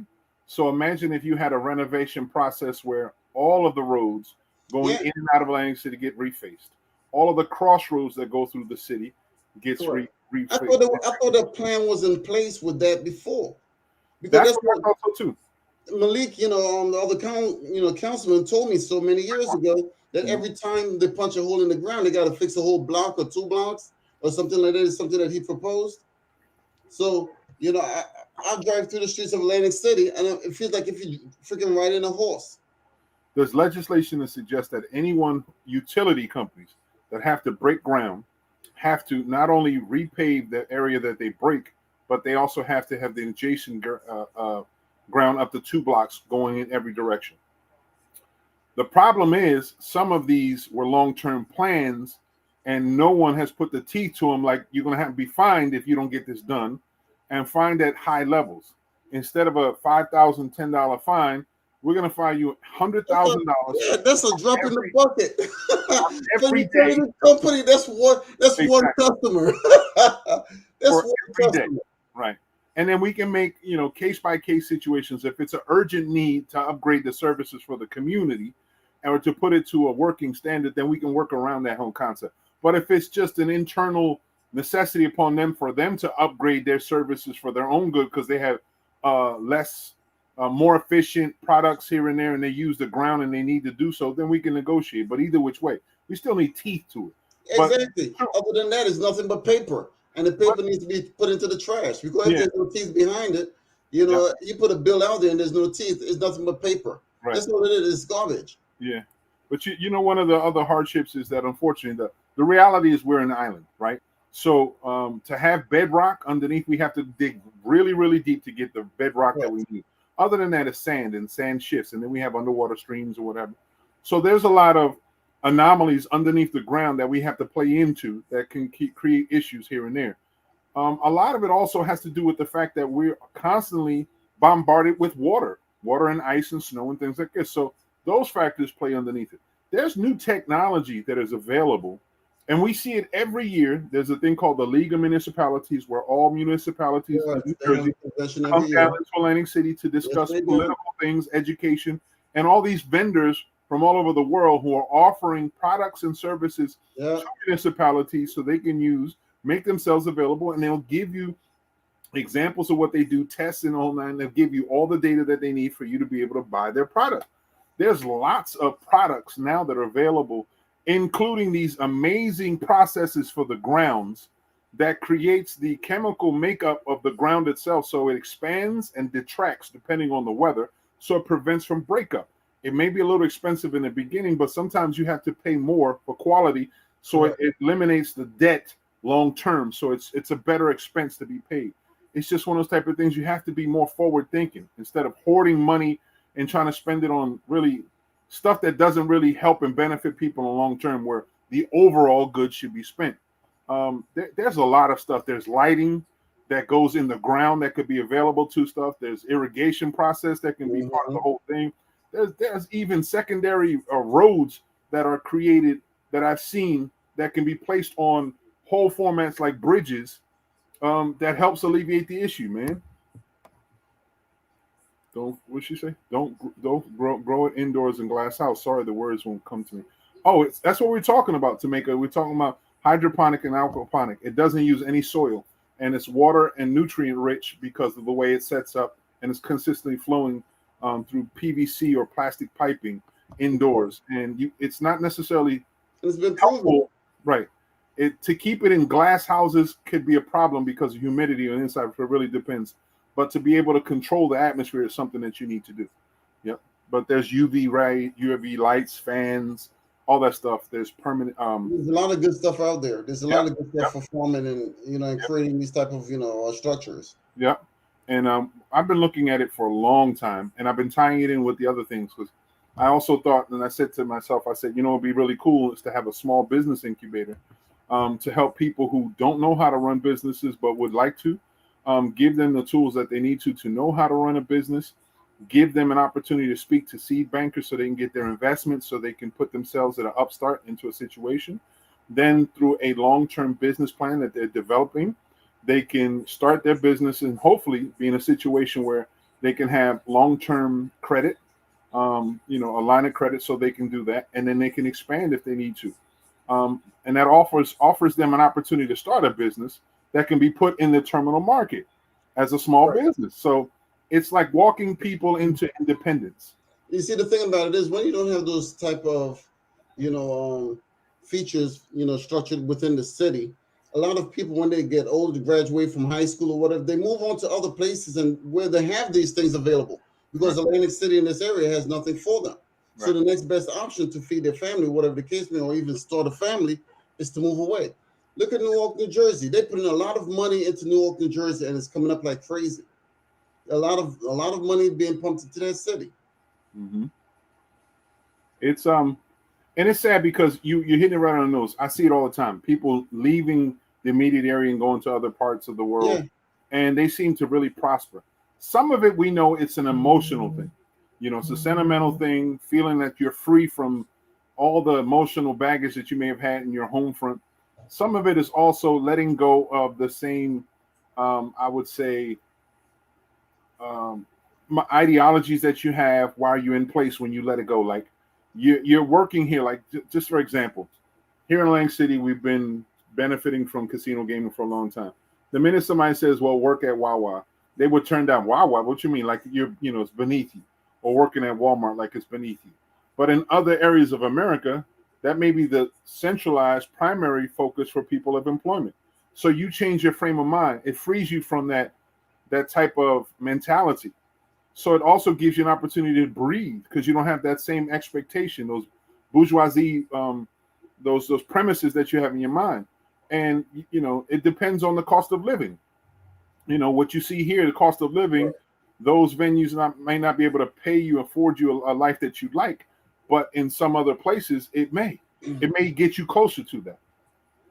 So it just really depends on people, but we see it all the time, man. But if you have like you mentioned, that venue, put in that entire structure, on Martin Luther King Boulevard there's a lot of, like I said, a lot of potential there. But the city can also help by advertising, you know what I'm saying, and taking the load off the vendors from putting their money in advertising. The city can advertise.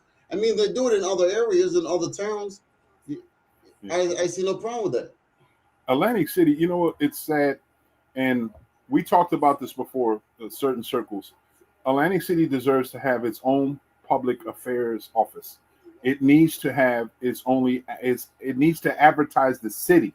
Yeah, not the casinos. The I've city. seen that exactly. You know, we don't advertise the city. We don't celebrate the city. I would say if I'm able a chance to become mayor, I'd like to have an official Atlantic City Day, honoring and celebrating Atlantic City, its anniversary of its incorporation, and have an Atlantic City Day. Hmm. You know, and just push the city itself, not just the independent entities that live or are hosted here. You know, and if we Yeah, did because that, we're all in this together. That's why they call it a community, and part of that community is unity within those words, right? within that word. And signage is wonderful. You know, the one thing I'm seeing pictures of other people traveling in smaller communities that don't necessarily have the economic grab the way we do. They have these big signs that say Miami, I love Miami, I Yeah, love New York, exactly. I love Philly, big giant sculptures with all this stuff, and people love to take pictures. We don't have none of that. Yeah, We don't have that. And I'm like, why don't we you're have absolutely that? right. You're absolutely right. We should have it. I mean, at one point in time, I think there was an attempt to do so by the CRD by creating this amazingly big and I guess overcompensating idea of a marketing plan over at the Walk when they had a lighthouse and this boardwalk kind of thing. It was obscure and it was a big draw for somebody I with saw money, that, yeah. but it wasn't successful. And then again, off of that same area where I said Sands is, off of MLK, in the middle, it was an artist that was paid to create this image. It was lighted letters to have this kind of image, and they built like a pirate ship in the middle of this area. It wasn't the best idea, but it was something. But it was that same concept, you know, Yeah, something and to not only kind of that, grab. you want a slogan at the same time because sometimes like a city that never sleeps. We know that's like New York. You know what I'm saying? I A mean, good catchy, a good catchy slogan. our slogan, the one they just picked up last, I kept saying, I said, yo, it sounds like we got priapism. It says we're always turned on. It sounds too much like we're like a problem. You know, always turned on. Come on, man. That Yeah, sounds like we have a problem. that sound like the red light district. Yeah, man. And I'm like, nah. I always like the one who says America's playground. You know, Yeah, okay, cool. America's playground's okay. yeah, It's safe. You know, you can. correct. And they need to build on that concept. You throw the dice, the beach, the boardwalk, the city, and all of the positive aspects Yep. on a grand poster. Yep. And I would say it's one of those type of things. We need to keep going back to what worked and bringing the families back and give them an opportunity to be participate into it. I think it's the grab that we need because, in essence, it is what it is. It's a Correct. destination that most people have to bring their families, not And, just these super wealthy people who want to come down with their secret lovers on the side. Nah, man, leave that shit for those gangster stories in the past and all that another stuff. thing about it, because if you have a very good concept and you start building on it, the casinos will actually gravitate to it because they're like, hey, look, we want to be a part of this also because we're all in this together.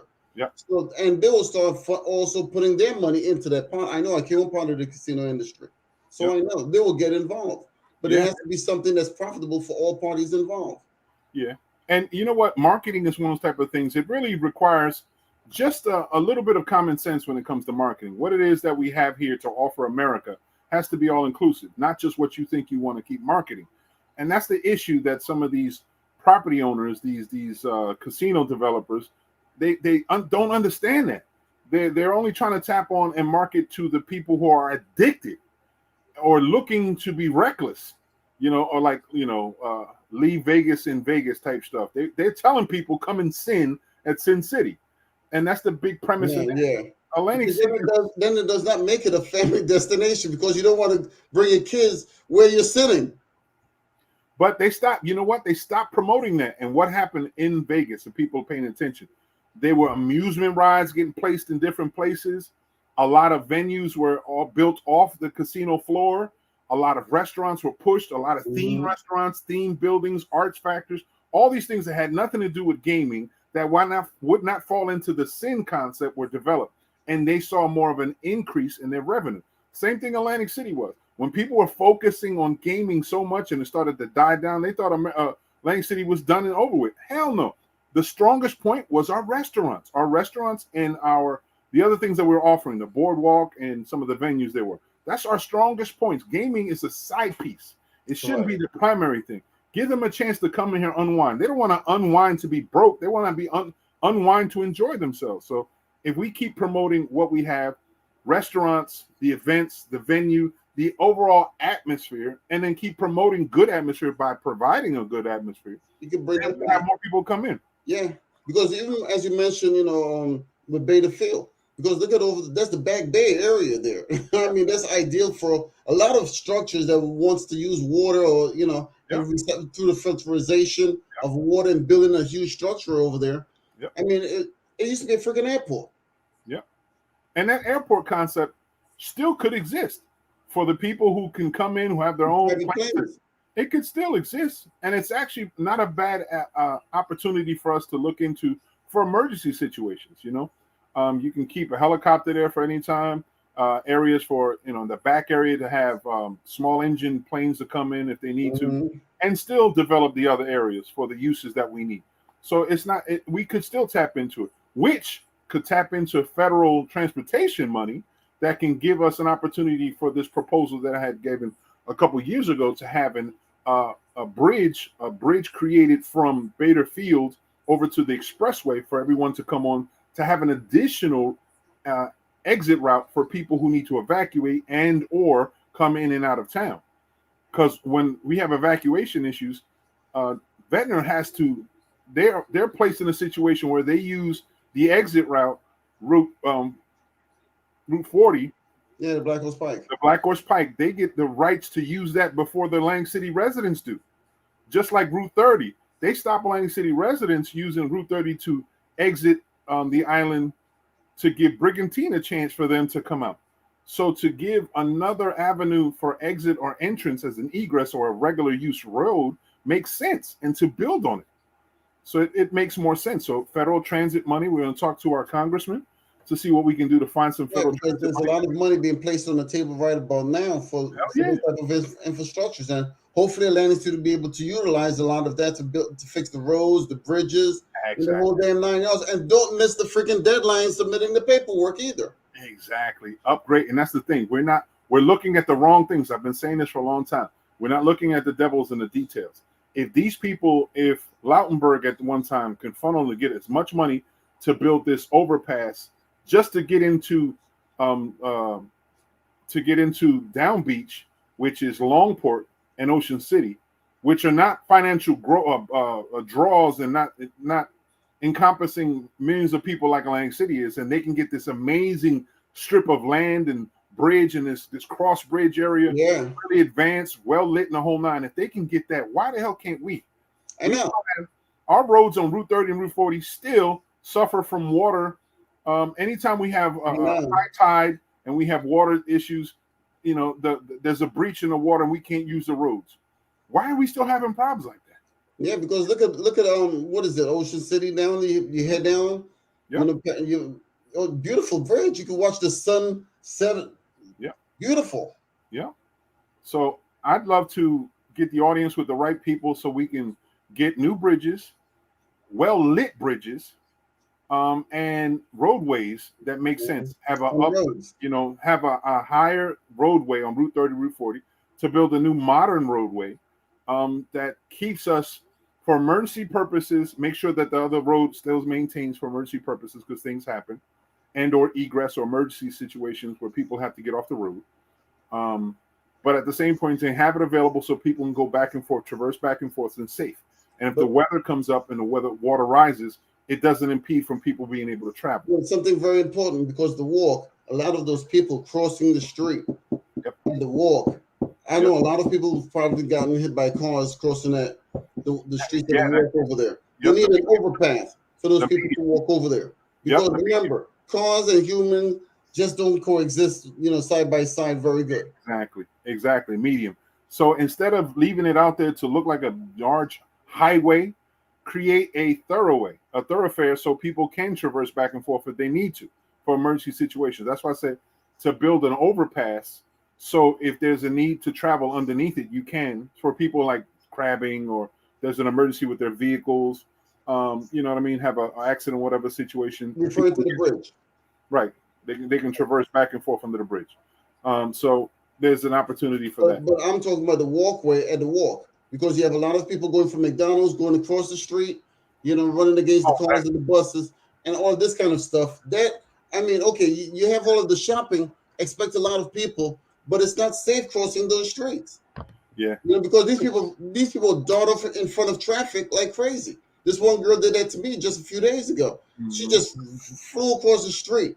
Yep. I'm like, whoa, check her out. Again, that was a badly thought out plan to create such a major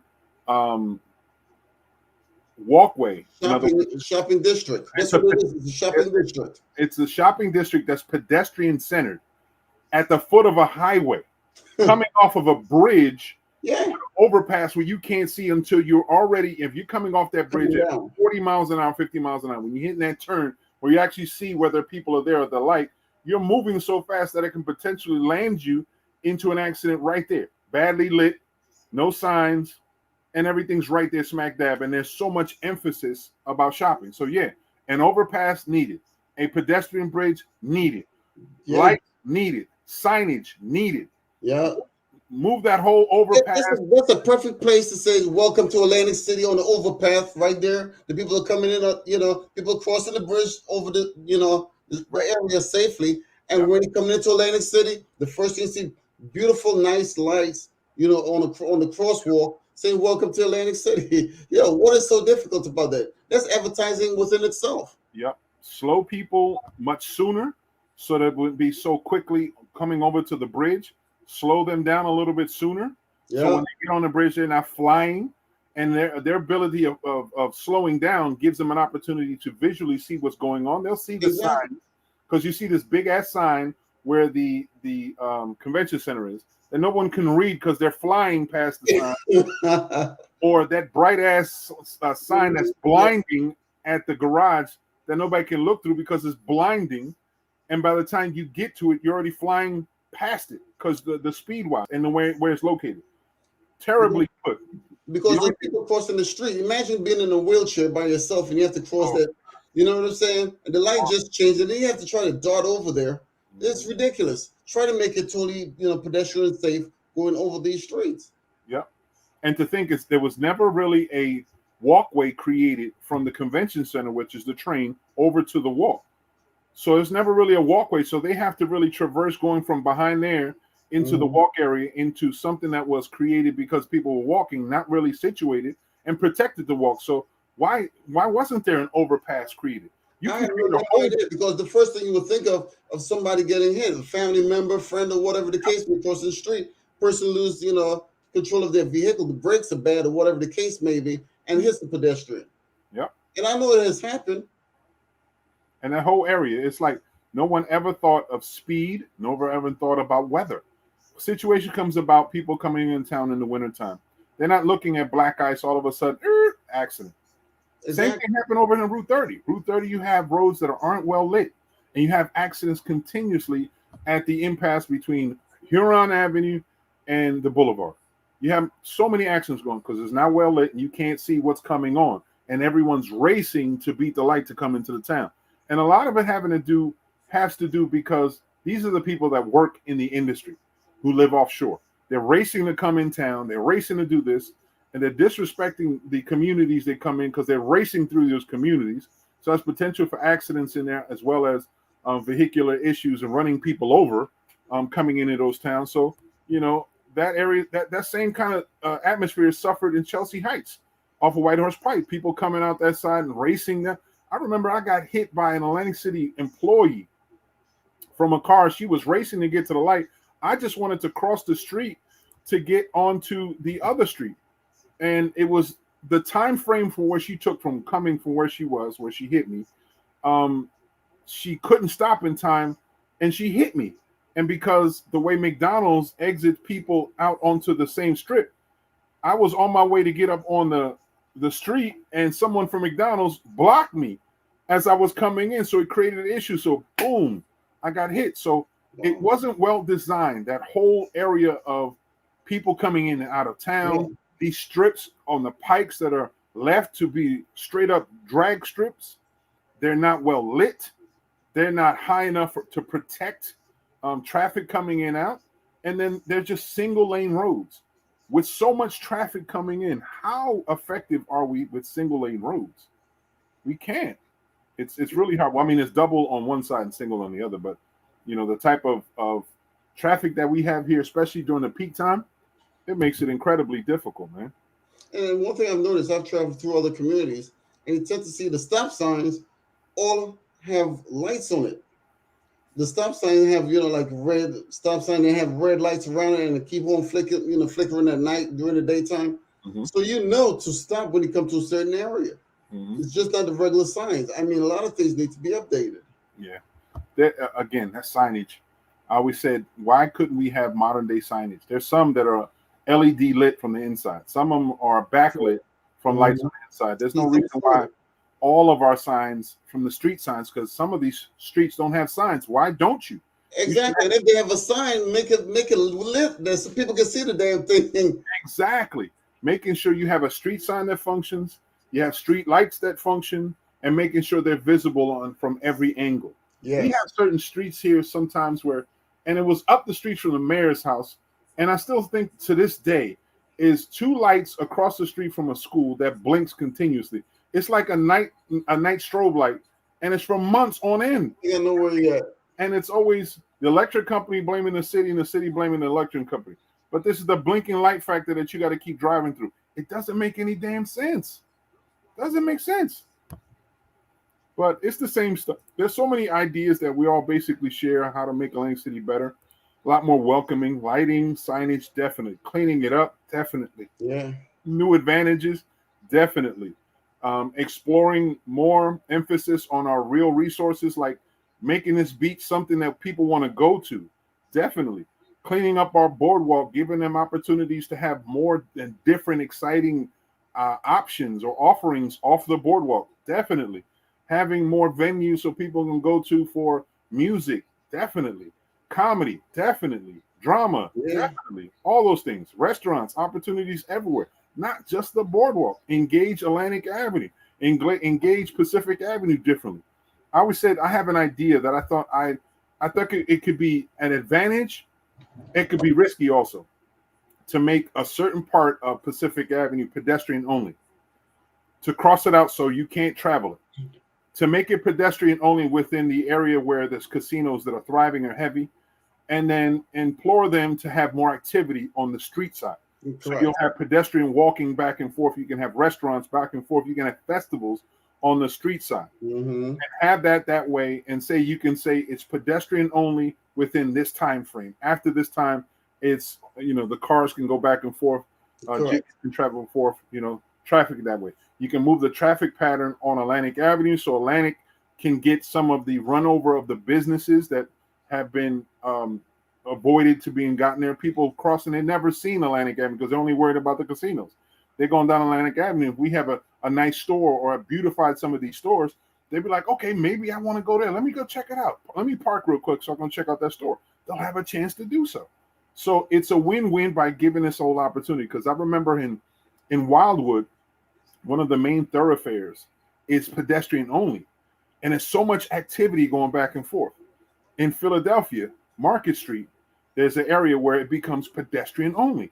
It's no traffic. Nobody can walk. It was brought to my attention that they also have like a pop-up, shopping district in Philadelphia. I believe it's in front of the you were telling me about the Touch Me. Yeah, this people just show up and they set everything up, start selling everything on late Friday night, all the way until Monday, and then they like take everything down and they go their merry way. Yeah.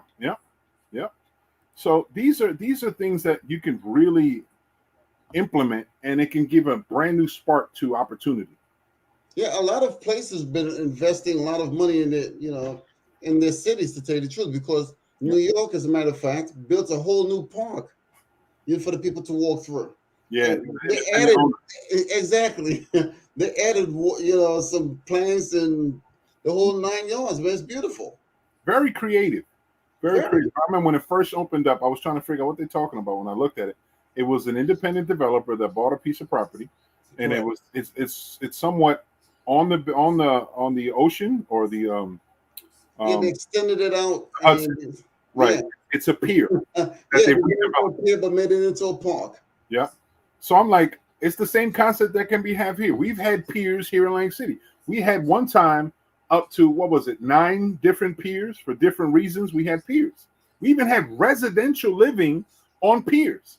There's pictures of somebody here, and I don't want to misquote whoever it was, but it was someone of high importance. I think it was a senator that owned a house that was built on a pier off of the boardwalk here in Lang City. And their house was right there off the boardwalk on a pier.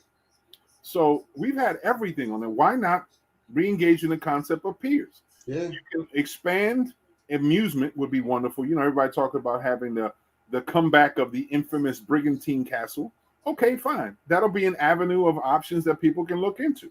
How about giving people like the Catanosa brothers, who did a wonderful job with the steel pier, give them a chance to expand their ideas onto other piers? Then we have multiple piers to have that. You have a pier that you can have with just restaurants. It can create a mini mall concept. Whatever happened to the place across from Caesars? That pier, yeah, the pier at Caesars. They used to be, quote unquote, the oh shit, what was that called? What, the original name for it back in the day? Yeah, I forget what we called it. Because I know it's not $1 million pier. The Central Pier used to be the $1 million pier. Ocean One. Thank you, Tamika. Exactly. That's it. And it's the same concept. You could build a mall on the pier. I told my wife, I said, you know what I would do? Evesham, I thought it's called Evesham. Evesham in New Jersey took their municipal building and tore it down, and they moved their municipal offices into a mall that used to be called Echelon Mall. They moved their offices into the mall, and it helped them financially because the burden was to maintain a building that was falling apart. I said, there's no reason why we couldn't adventure into that same concept, move into a facility that's a little bit better for our use, maximize the benefits of the space that we have, or more use-wise, make it accessible to the general public. I don't know if a pier would be the thing, but maybe an option off the pier. Like, there's a lot of development that uses the boardwalk as a walkway, but it's not just one-sided. Here in Lang City, it's always been one-sided. Never really thought about developing off the other side. So maybe there's a chance to integrate that whole concept. I don't know. But you can have anything on a pier. Just because the pier, you can set up a pier just to be a park, like in New York. And it'd be a wonderful grab, man. People would love to. Man, I'm telling you, New York, Manhattan, they constantly keep building. Different new building structures, the skyline, the whole 9 yards. But, you have to put money in to get money back. That's just the way the game is played. Yeah. We know New York is hurting for green space, so that thing was a brilliant idea. Hopefully it'll be used wise, Yeah. Yeah. But there's so many things we can redevelop. Gardener's Basin, it's a treasure that hasn't been done up right, man. I know. It's a treasure that should be emphasized. You should have shops all the way through there. The restaurants there should have first dibs to have renovation, good opportunities to go out there, redo the moorings for the boats can come in, have it so. It'd be beautiful to put a lot of restaurants up there, Mo, because people be able to see, the sunrise, sunset, having breakfast up there, the whole 9 yards. Yeah, it would be beautiful. Yeah, you can have a fish market there. Exactly. So people get live seafood right there. It'd be wonderful. Yeah. So it'd be a great opportunity. You have a lot of the clam boats and stuff, for Campbell's, and those guys come right in there. Yeah. Little do people know that the nation's clams that you would get, the clam chowder comes from right there, right off the side of the Lang City. Right there. Campbell's soup. And Campbell's. Yeah. Campbell's soup. Clam chowder soup right here. Yeah. So there's so many opportunities you can do stuff like that, man. The classic seawall can be renovated so it can still be what residents enjoy, but it can still be a thoroughfare that can be used during the daytime that people and tourists can come by and see, better tables, better lighting, restrooms that really work, multiple restrooms in that area that really work, parking so it's advantageous so folks. Because remember, back in the day, there was remember the Hackney's used to be right up on the boardwalk. Yep. Hackney's was a couple blocks up, man. And that was the one that was smack dab on the boardwalk. Yeah, remember they had a pier, the red pier off of Hackney's, where a lot of local fishermen and stuff like that would come up to the pier to sell to that restaurant. But you remember Captain Starnes also back in the corner, right in the corner. And they used to have the bomb stuff. You would go into that, you could see the big giant tanks with the fish that was available. Captain Starnes. We used to sneak on the back end, when I was growing up, to go fishing off of Captain Starnes' back dock, because they used to get a lot of fishermen come in to buy quality stuff. Back dock to go fishing. It was the best spot to get bluefish in season. And that's something else also, because if these guys are fishing right there, what better place than to sell it than right over here? Exactly. You know what I'm saying? Yep. And not only that, because you will encourage people to get fishing license, they will want to do the same thing also. Yeah. To sell it over here, so you catch it here and you have a fishing license, and you'll be able to sell it over here. Yep. You using eminent domain to take over Kushner's property that's across the street from Gardner's Basin, redeveloping into the full park setting so people would fully enjoy that whole area, creating a mini boardwalk that's attached to the boardwalk so people can traverse back and forth, and then have it expand on. Renee was talking about the sea lions she used to see with her moms back in the day. Expand on the aquarium. Give them an updated resource so it would be a real grab, a real nice size aquarium. Yeah, not like a joke, because then you'd be able to run competition like the one in Maryland. Looks pretty damn, that looks damn fly aquarium down there. Partner with the Touch Me Aquarium. I think it's called the Touch Me Aquarium, or in Camden. In Camden, correct. They would love to do that. They would jump at an opportunity to do something like that. Partner with them to bring it down here, and would be wonderful, man. It'd be wonderful. Another thing also, because entertainment for the kids, roller skating ring or something like that. Because in Washington D.C. recently, they decided to block off, I think, like 4 different roads, and actually turn it into a block party for roller skaters. Man, imagine having Gardner's Basin, right, repaved, that parking lot, repaved, take those rocks out, repaved, make it controlled in the whole nine. You set up a section across the street after you redevelop for parking, right? Mm-hmm. And you take the parking out of Gardner's Basin, and you have an outdoor skating rink. Skating ring in the summertime. In the wintertime, you have an ice skating ring. That's what they do, and you'll be able to run competition like Philly. That's what they do in Philadelphia. In the wintertime, bam. They actually have, skating up there, and then in the ice skating in the winter, roller skating in the summer, and they love it. It would be a draw, man, because people would have something to do for their children. It's like you said, the skating a movie theater up there, movie night. Yeah, big movie, an amphitheater, outdoor amphitheater. So if it's nice enough, you can watch a movie on the hill and still be there outdoors. And exactly. During the summer, it'd be beautiful on a nice fall night or a summer night. Oh, exactly, man. Reconstitute and utilize the resource it truly is, man. There's so much to use for it. And then still solidify the presence of the residential beach that is trying to be taken from them, man. You have people who don't live in the town who have been trying to take the beach away from the residents because they're saying it's a distraction, all the noise. It's our beach. Leave us to our beach. Let us enjoy our beach. We're not harming anybody. As long as we clean up after ourselves, let us have our beaches. That's where we go to. Cool. Just integrate it. Make it so it's more welcoming. Create a whole atmosphere so people can party, and have a good time, cook out in the whole nine in that certain area, still go to the beach and enjoy the weather, or be on the beach side and still be a family-friendly type and atmosphere. There's no reason why we couldn't do that. I know a lot. One beach that has become very popular is the Inkwell uptown. Back in the day, it was like a place where only a select number of people knew about. But today, you find damn near everybody up in that bad boy. Everyone, it's a family reunion, man, and it's not a bad thing. It's a good thing. It is a very good thing because it's controlled and it's also respected because there's a lot of beachheads that'll make sure things are going. I mean, of course, some of the young people enjoy other ways to enjoy themselves, like now marijuana being legalized, you'll see the scent and everything, but people still respect it. They still respect the presence of a home for residents, and it should be respected. I call it Hype Beach because it was named, in my understanding, my respect for a gentleman who jumped in the water to save lots of kids. And his nickname was Hype. Forever to me is Hype Beach. Mm-hmm. So in honor to him. So, but I think there's an opportunity. I think And that's what it should actually do. Instead of just putting an inkwell on a big, huge pot, give it a name after a person that actually lost his life Yep. trying to save someone else. Put it Yep. on the wall in front when you drive up there, you should be able to see it on the wall right there. Yep. You know, in nice bold letters. You know what I'm saying? Yep. Exactly.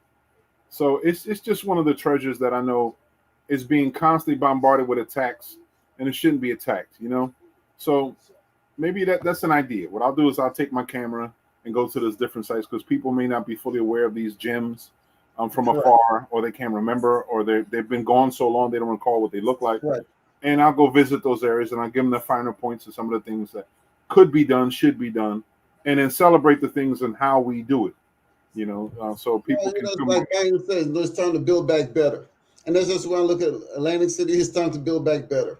Yep. I like that with the bees. Yep. Mm-hmm. Yep. It's time to build back better. That's Because the infrastructure, the foundation is here. Mm-hmm. It's just that the ideas are lacking. The money is here, the ideas are lacking. Absolutely. Absolutely. One of the things that I know, I talked to one person before, was the one thing that used to draw people to come in used to be the festivals and the parades during the summertime and some of the colder months also. Festivals and parades. How many people are aware that tomorrow, Saturday, the Hispanic Association of Atlantic County is hosting their Latino festival at Bader Field, free to the public from 12 to 8 p.m.? How many people are aware of that? No, not many. Not many. And it's sad because it should be promoted all the way around. You don't see any local promotion again. But there it is again. Well, if you have like a crossover when you come into Atlantic City, or different points in Atlantic City, there's certain ways coming into Atlantic City because it's like 4 entrances and exits to Atlantic City, and you have beautiful lights actually displaying the events that's coming to Atlantic City. People will know about it when you're driving into the city, because right over the crosswalk you see "Welcome to Atlantic City," and it will actually be flashing the event. I say there should be no reason why we can't use modern technology, like using projectors, projecting on these blank walls all over the city with advertisement about the different community-based events, and other events, festivals, all that stuff. All those things could be taking place. The Miss America parade, there's a lot of politics in the background. I was finally afforded the opportunity to look in the backdrop. It's some shit to it. So, I'm not going to discard. I'm not going to be disparaging to a concept, but that's just an example of things that people would love to go see. It was part of the American fabric. It's a part of the draw to Atlantic City. So there should be a way to be able to bring it back. Yeah, but because the Miss America pageant is as Atlantic City as the boardwalk that is on. Yep. Yep. All hundreds of thousands of people used to come and used to wait to see the people show the shoes. It's just, exactly. It's very Americana, and it's something that we very should much. They tried it in Vegas and it didn't work. Yeah, you know what I'm saying? Because it belongs in Atlantic City. It's an Atlantic City, icon right there by itself. Yep. Done correctly, where everyone can prosper. That's what it's all about. We used to have a jazz festival. We used to have the holiday parades. I remember, yeah. We used to have outside of restaurant week, we used to have the parades for children on the boardwalk, like Easter parades. We used to have a lot of stuff in the city that we no longer support or hold. Some of it, I think it's laziness on our part, because we've allowed the casinos to monopolize what actually transpires in the city, instead of being an entity within ourselves to do it anyway, inviting the casino industry to take place in it, part of it, so they can also market it and it can also benefit them as well as the city. So those are a few things. There's so much to Atlantic City that could be had continuously. But the thing about it's also too more, because with the casinos now, they're finding out the hard way that all over the place is casinos. So now you have to try to differentiate yourself from the other casinos. Absolutely. The only way that you can actually do that logically is to get with the city put together a master plan where everyone can prosper and profit from this. Yep. To be all That's the inclusive. only way. Because right now, everywhere you go, Connecticut, Delaware, Maryland, everywhere you go, you have casinos. Yep. And they're coming up, like wildfire. So Yep. how are you going to separate yourself from them now? Yep. In Vegas, many years ago, they used to actually have like a huge pot where all of the casinos would put their money into this pot, and they will actually advertise the city because they were also part of the city. Yep. That was actually a mandate or an agreement created through this thing called Nevada Partners, which is what CRDA was built off of.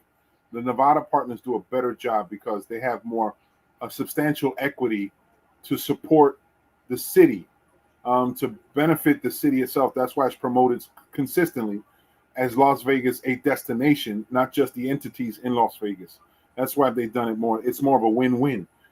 The problem is we have greedy ass operators. We have greedy ass operators that want to hoard potentials, and they're always thinking to compete. Atlantic City has no competition. We have to continuously have that mentality. We have no competition. Exactly. The entities that we have here are good entities within itself. But if you're not part of that whole formula to promote the entire city, then you have to defend yourself not only against your opponents in the city, but in the area and in the nation. That's a big ass thing for you to go against. Instead of understanding that you're part of Atlantic City, Atlantic Exactly. City is the one and only that draws the way it does. Have a win-win by coming back home. Come back home, casinos. Come back home. It's our time, casinos. Come on back. And then we can integrate a plan that can bring everything in. There used to be beautification. There's no reason why the venues or the streets that come in for the different highways are not beautified. I mean, really made really fly as hell. Lighting everywhere. It should be all kinds of marketing everywhere. Yeah. It should be all kinds of incentive programs and stuff everywhere. It should be so much activity and thriving all along. And don't let the weather be the excuse why you fail to do marketing. Everybody should be into this, just like Tamika said. Everybody all in. It's true, because that's the way we're going to get to next level.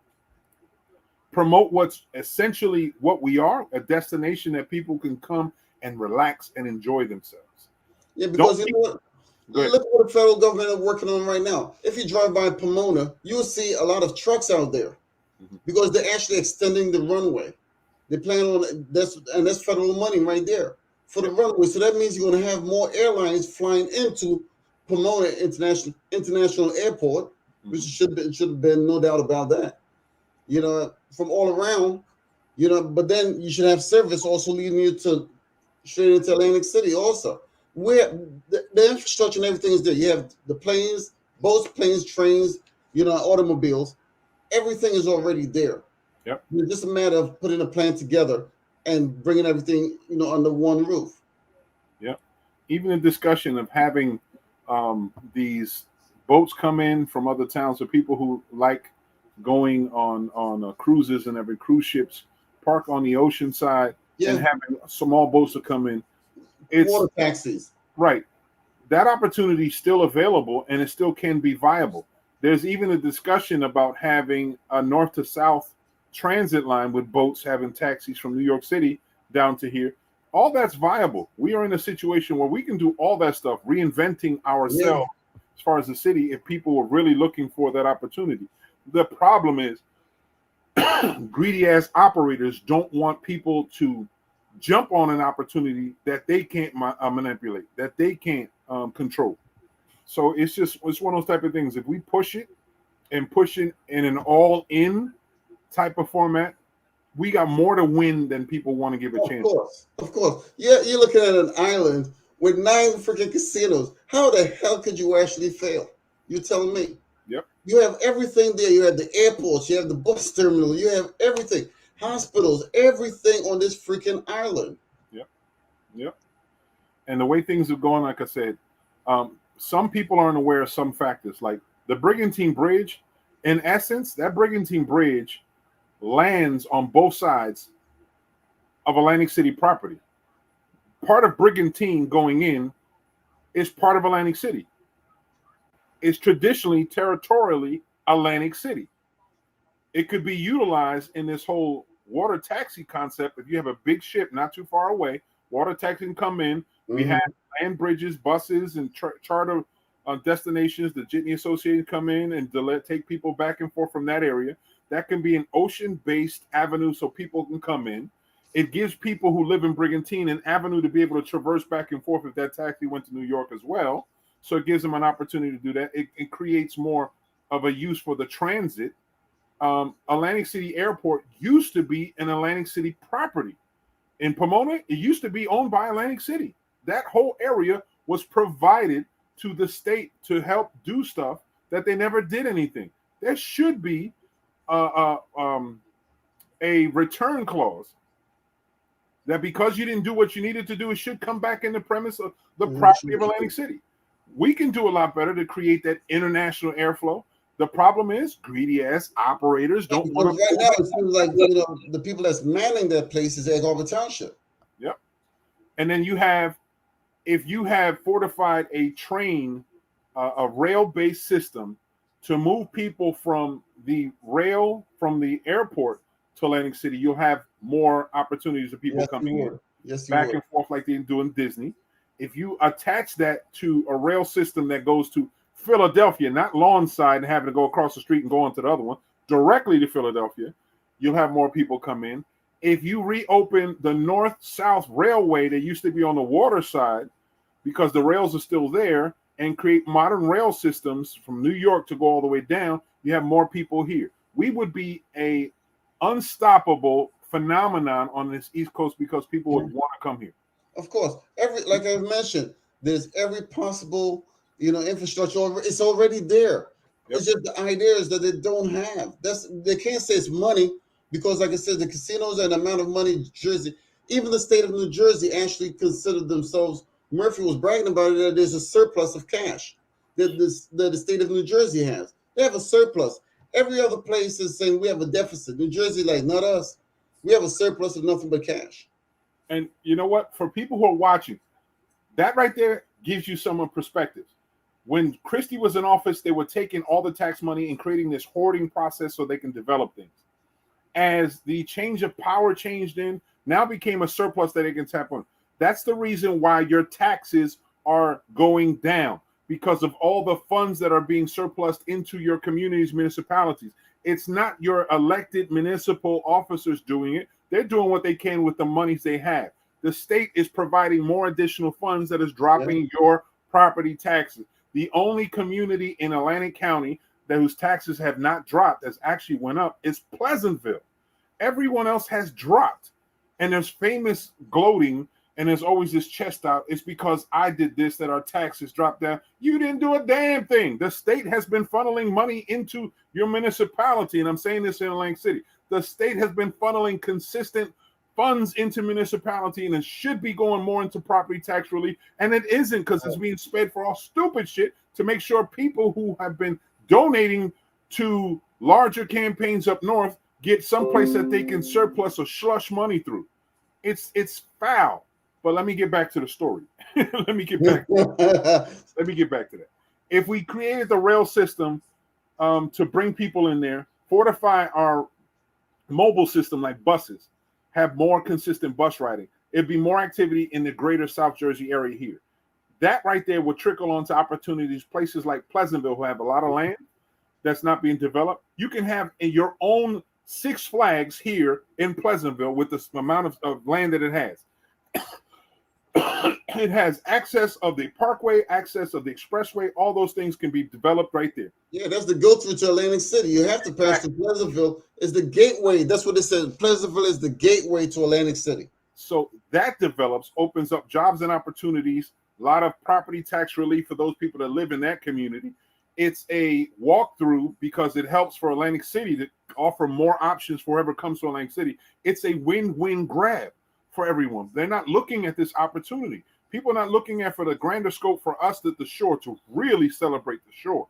Have more water-based things that can identify. Yeah. I mean, more activities that we can build. Well, actually, one of the things that we have to do is water mitigation. We have to protect our properties. So we have to fortify the land so it doesn't decay the way it is. whether it's the seawalls that we have to build in, Correct. the water structures, the damming structure, even if we have to build a artificial dam process around the island itself, then we can do so. And in doing that, opens up an opportunity for green energy, hydroelectronics, also wind energy. So Hmm. all those stuff, because we already have a wind farm on the outside, tie it in. It creates a avenue for the cruise ships to go and travel onto, and they can't surpass. So the water taxis travel there. So it gives a protection. So if water comes in, unfortunately, a hurricane comes in, we have a control of how much water comes in. It won't be as much. It won't be as damaging.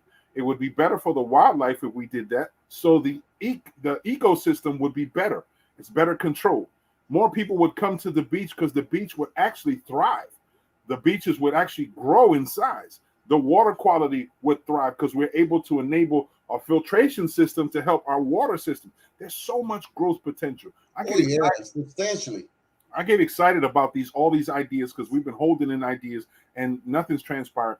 And if given opportunity, I'm going to give these ideas so we can get it ball moving because there's so many opportunities for us to really flourish and be a destination the way we were intended. You know something For also all more of us. because I remember when I was listening to that debate a few nights ago. One of the guys actually says, "Well, if you want to know what my plan is for Atlantic City, you could go to my website, Right. and actually do that." Uh-huh. Now, my thing is this: when it comes up to website where I stand, because I could create these things with no problem. Right. So like I said, since you threw your hat in the ring to become mayor, like it says, allow me the opportunity to go ahead and I'll create a website for you because after all, everybody needs to know your plan. And Well, we have there's a website that has been created, well, actually a web page that was created through Society Page. okay, So he's got that, but I would love to get an alternate web page for the information because remember, we can talk. a web page is like a book. Mhm. Web just one page. That's about it. You read Right, it. That's about it. right. A That's what website is multiple, like what we have with a new exactly, norm. exactly. So we'll definitely engage in that, brother. Trust me, I need that because of Yeah, all because these ideas. what we're talking about now, people need to go there and it says, hey, look, this Yep. is this guy's, 20-point plan for Atlantic City. Mhm. You know what I'm saying? And here it is, one by one, broken down. Yep. Because each one, like I said, these are long-term ideas that we've shared along here and there, and quite a few of the ideas were taken or stripped or stolen and basically injected into someone else's plan. I see some of that happening. I was going to mention that. I was going to mention that, but I was holding that one back because I I see said, those guys are working on the train stations going from Atlantic City, International Airport to and run, to Atlantic. I'm like, okay. I and remember. yeah, and to be honest and to be very transparent, ideas people share sometimes ideas. We may have the same ideas because we're looking at it from Correct. different perspectives. So it's not that one person may be stealing. There's Correct. you can say distinctively when someone's stealing it because they won't make an annotation or they won't make Me a too. directive to suggest where this idea came from. They'll be like, I just came up with this idea. What brought that conversation? What that's one thing I love to do. I love to give credit where credit is due. So if I get conversations with people, I make sure that I share who I got them from because Yes. it's a us thing. If we're all in, that means it's us all. It's not me. I'm just a conduit. I'm just the middle person. I'm the gatherer. So if people can come to me with ideas, my job is to make sure that idea gets out into the universe and happens. And we're all benefiting from it. It may be somebody else's idea, but this is like little chunks and pieces. But trust me, I was stripped of a few ideas, and I'm pissed off that it did. But I was like, you know what? I'm gonna let them go because they know where they got it from. They know sure as hell they're not creative enough to think of some of these ideas, and they sure as hell not resourceful enough to build a Well, team. you have some To people give who them, are imitators and some people who are creators. yeah, man. So that's just the bottom line. Yeah, man. You're a creator, so it comes naturally. If you're an imitator, that's all you can really do is to bite off other people's stuff. There used to be a sign on Trenton that said, "What Trenton makes, the world takes," on the bridge. Yeah. Um, but it should be worldwide on this stuff. What we create, sometimes people emulate. They take and try to duplicate. But keep real where real is, right? If it's coming from the real origin and you know where it's coming from. But yeah, because that's the same bridge that a thin Mo. They put her name on that bridge, in Trenton Bridge. A yeah, thin Mo, that's right. Olympic champion right here from Trenton. I think coming from Trenton, that's right. That's right, a thin Mo. African superstar. That's how we do. Yeah. That's beautiful, man. That's beautiful. She deserves it, man. She Yeah, worked. she definitely did. They gave her her own, parade, the whole 9 yards. That was a beautiful thing. That's right. We should celebrate it statewide, man. Exactly. It's a shame. There's no reason why, man. You know what I mean? You got people. I believe this past Olympic, there was like 24 people from the state of New Jersey that entered into the Olympics. Yep. 24. Yep. Even in talking about sports, we have now the Boxing Hall of Fame here, right? Lang City Boxing Hall of Fame. Mm-hmm. No reason why we couldn't go back and have outdoor boxing venues here. There's no reason why we couldn't have these boxing venues. They have that stuff because I remember attending one of them a few years ago when my brother was in town. Mm-hmm. At the seawall up there. Mm-hmm. Yeah, that was firemen against police. Police officers, exactly. He was the referee and all that. Judge. He was one of the judges. Yeah.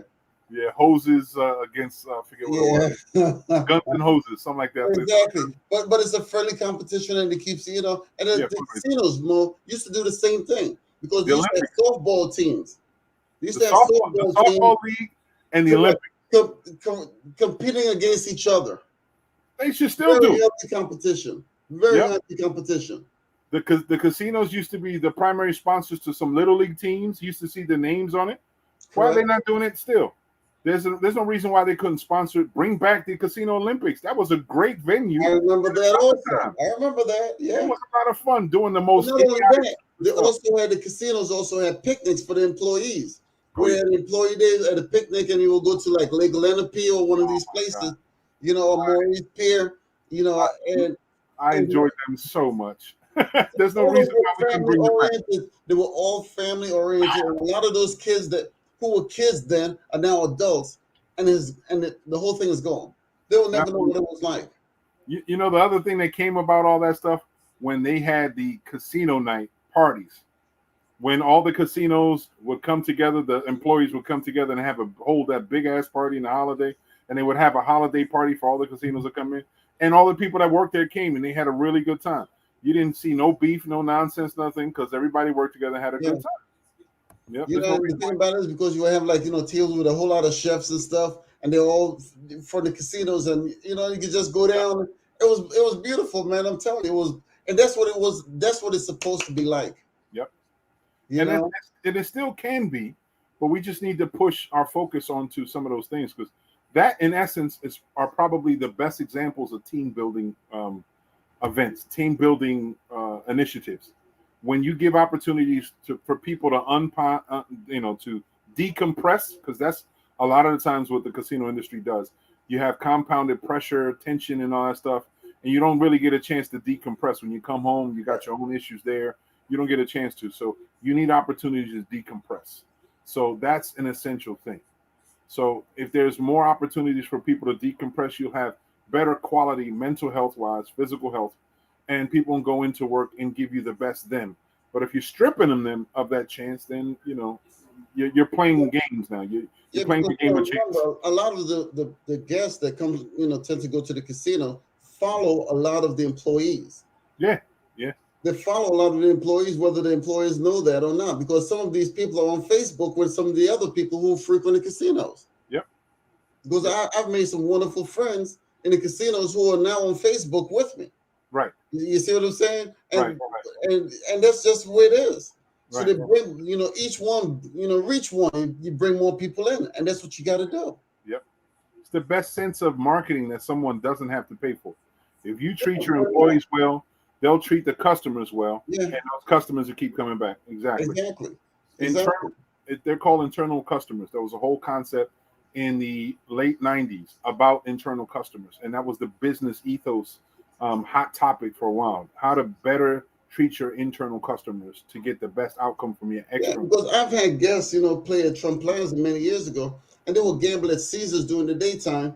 And when the nighttime hit, they're like, I'm going to cross the Trump Plaza. We're going to have a reserve table with a dealer over there, Adrian, And this guy will lose like $60,000, $70,000 You know, he will win 60 or 70 at Caesars, but then he will drop 80 to 90 grand at Trump Plaza. And like, oh, well, this is another day at the office, so I'm out of here. You know, it's like, I take care of you guys, make sure, you know, you have a great night. Yeah. And I'm telling you, and that's the way it goes. Yeah. When I worked at Taj And Mahal, these guys are not perpetrators of, you know, some people need to be flaunting their wealth. No, these guys walk around with the t-shirts. They're like, exactly. you would never freaking know. They don't ever flaunt their wealth. Yep. Because that alone Right. could actually put your family in jeopardy of being kidnapped. I don't know why people don't know that. That's the difference between rich and wealthy. Correct. Wealthy people are not big show-offs. No, they're not. Bring no attention to themselves or how they look. Wealthy people know the potential of them losing their lives and shit because of the amount of wealth. A family member. Rich people are dead ass broke trying to pretend like they those are pretenders. Try to pretend that they're wealthy. Yeah. You know, the rich people try to pretend that they're wealthy, but the real wealthy people don't have to pretend or do anything. Yeah. I remember working in Taj Mahal when I was working in slots. We had a team of slot attendants, including myself. We would all work really well together, and we worked in tandem where we would have like a roundabout like fan club. I would say like players that would play on a regular. They knew when we were working in that area, they got the best service. They always had good conversation anyway. Entertaining them was easy because we were all just fly as hell anyway.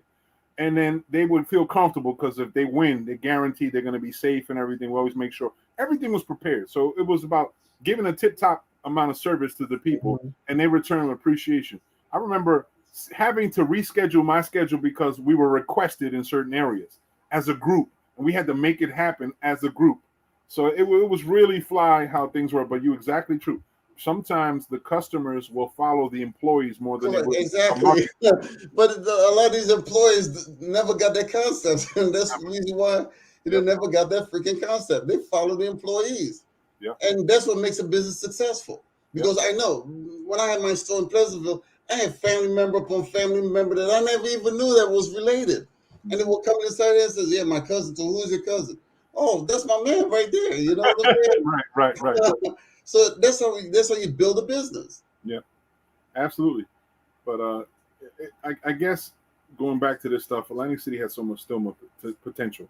You know, it's just if we were to integrate those things back into the whole streamline of things, so the way things are going, I think the quality of work life would be better. But in addition, I'd like to entertain this whole concept because there's something else that's been brought to the table recently that makes sense. That's still been dwindling for years. No smoking. There's an organization called Cease that brought this to the attention and came out, and they're fighting to ban smoking in casinos. Correct. And although I'm very considerate and compassionate to the people who are addicted to tobacco, and we understand the restrictions they have, I'm leaning towards life. So I'm more supportive of the people who are banning casinos and asking of casinos to be strict with their limitations of where people who smoke can go to, and protect the other employees who have to be around other individuals, protect them from secondhand smoke. So it's essential. So I think there's an opportunity. I think there's enough people in the nation who don't smoke or like gaming who wouldn't mind coming into an area that's clean all the way around. Young lady says, I remember Steve Wynn. I worked for the guy. Yeah, man. For Steve Wynn for a number of years. You was a doorman back then, right? No, valet. Oh yeah. Yeah, valet. Yeah, I used to tear people's cars. You know what I'm saying? Walk in the back. that conversation. But, Steve Wynn was famous for walking up with people with $100 bills, you know, saying thank you. Hey, take this and take your wife out or something like that. He was famous for doing incentives, on the spot incentives. You know, but not only that, for his birthday, you know, he sent one of his people to actually get his vehicle, his car. And because the guy, you know, used to drive his car, he didn't have a chauffeur, limousine, and all that. His mother used to come down and hang out with us at a valet, you know, at the original Golden Nugget. Right. You know, and Steve Wynn, you know, his car wouldn't start. He's like, oh, forget about it. Buy me another one. and it's not a fancy car. It's just a freaking Cadillac. I'm telling you. That's why I say the guys who have a lot of money, they don't flaunt it. Mm-mm. You know, Steve Wynn is a perfect example. Yeah. If you look at, you know, some of the other guys, You know, you look at Jeff Bezos. These guys are just plain dudes. A lot of these people just they're very down to earth, plain as plain can get. That's what keeps their wealth. Like I don't think that Jeff Bezos or Elon Musk think they need to have solid gold 22-inch rims. I don't think they're No. so worried about having Dolce and Gabbana buckles and gaudy jackets and stuff like that. I think they're so enamored with the concept of owning countries that them the catalog that they Yeah, like. exactly. They're not trying to. Private islands and all of that kind of fancy stuff. You know. Yeah, they ain't worrying about getting the attention of No, people or nothing. that's the least of their concerns. You know, the fancy stuff. You know, because they know eventually you're not. You know, it's going to outlive you. You got to pass it down somewhere or do something with it. Yeah. Your money's going to outlive you. I used to teach my kids when I worked in youth-based organizations and stuff like that, and teaching and all. I used to teach them all stuff. You can tell a rich person and a wealthy person. Rich people want you to see the labels. Wealthy person hides the labels all the time. They don't like labels. They don't see that stuff. And half of the time, the label that's inside their clothing is their own name. The rich person wants to wear somebody else's name. A wealthy person would rather wear their own name. Correct. That's the big difference. So people are not paying attention to that stuff. Yeah, you create your own mark. You create your own mark. You create your own, your own deal. And that's what it's about. You know what I'm saying? That's what it's all about. Plus, to think about it, wealthy people, they're not going to the store. They're too wealthy. They're not going to go to the store. They're not going to feel comfortable. So what do? Hire a seamstress or some sort of a master. What do you call it? They keep people employed. They just hire people to make their own clothes. They come in and measure you, boom, and they're giving you a spring the spring clothing how you want it. Exactly. You know what I mean? So, you have a tailor. That was the word. Master tailor or seamstress to come in and measure you, and they build your whole wardrobe just exactly how you like. That's a wealthy person. Yeah, you don't have to throw around your money like I see. Floyd Mayweather. He throwing, sitting around his money and counting the diamonds. And this is all this stuff. You know what I'm saying? I'm like, dude, where is that necessary? Who are you trying to impress? That is disgusting on one aspect, and it's sad on the other, because I know he comes from poverty to the level where he thinks that he needs to do that. But it's sad because that still exists for so many. They have to have stacks of money around to show off. He's got to have a $10 million watch. He's got to brag about having the one and only this. He's got to brag about Bugattis and all that kind of fancy stuff, And then he comes off like, I'm not bragging or nothing. Yes, you are. You're very braggadocious. That's who you are. That's part of. I guess that's part of the persona of somebody in combat fighting, who's always like that.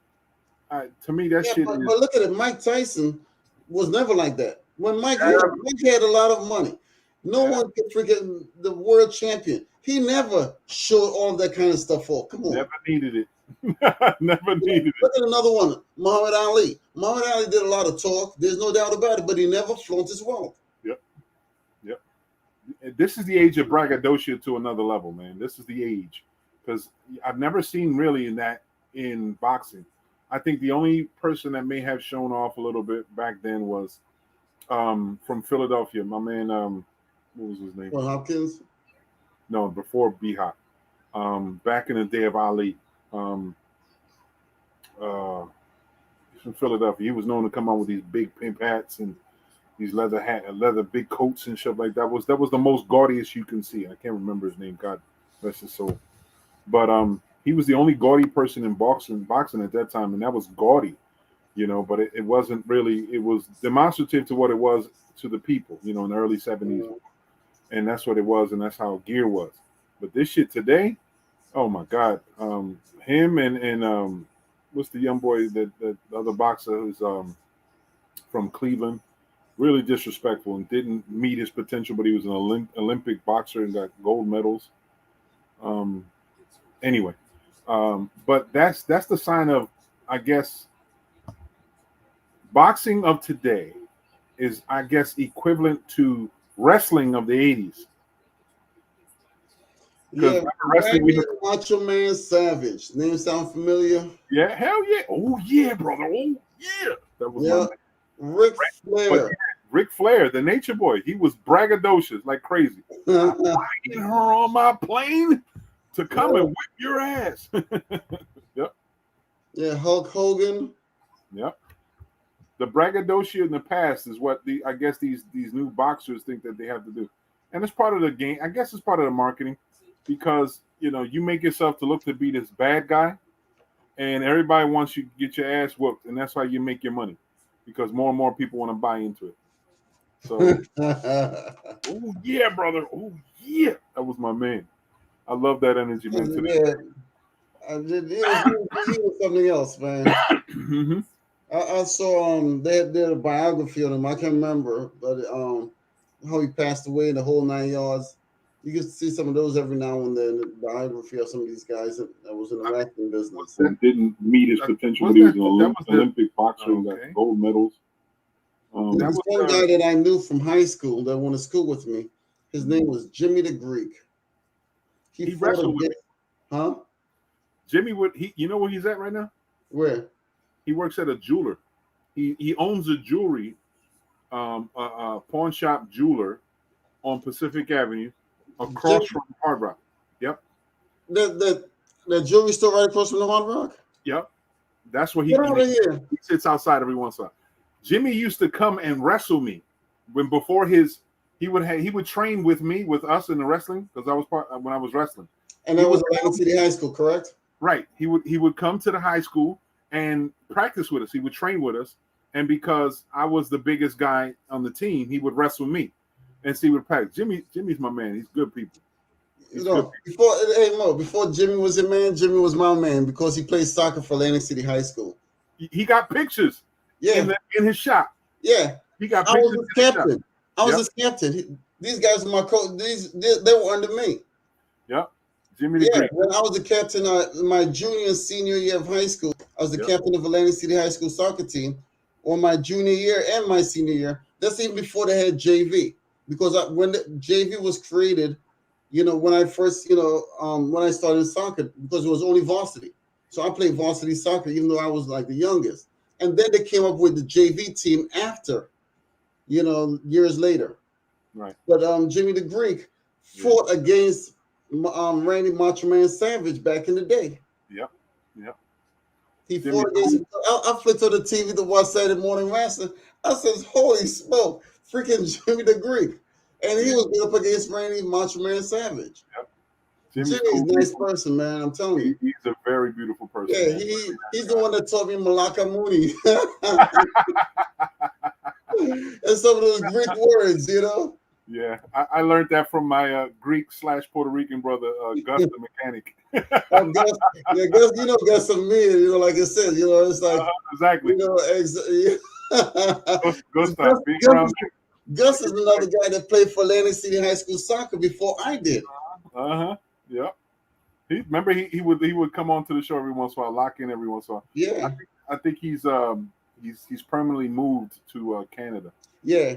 That's what he was telling me some time ago. Yep. I think he finally got his wish, and he's up there with his fiance. Yeah.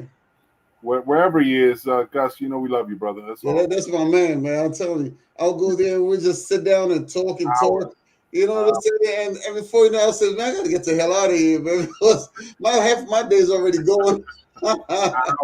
hours for talking to him. Yeah, man. Very, very good person, man. Wonderful person. Very, very, very sweet person, man. Very caring, man. Very family oriented, man. And cared about the community so much. Yeah, and that's the thing. It's not a matter of shade, color, or creed. It's a matter of being a human being, who you are. The caliber person that you are. Exactly. Yep. The character of your content. Yep. The content of your character. That's it. We used to joke around with Gus because he spoke better Spanish than a lot of Puerto Ricans did. I thought he was Spanish before until I found his Greek. We used to joke around that shit all the time. Because I think I told you before, his father had a thing for my mother. And he would always joke around. And to this day, not long ago, he was like, Mo, tell me the truth. Did they fool around? I said, Gus, my understanding is they never, ever, ever. It was just that romance from a distance type stuff. Never happened. He was like, you sure? Because he had a thing. I said, I'm positive. But I used to joke around. That's my Greek brother. That's it. That's my brother. Yeah, this is my man there, I tell you. So, You know, but not only that, I heard something on the news tonight. Bitcoin.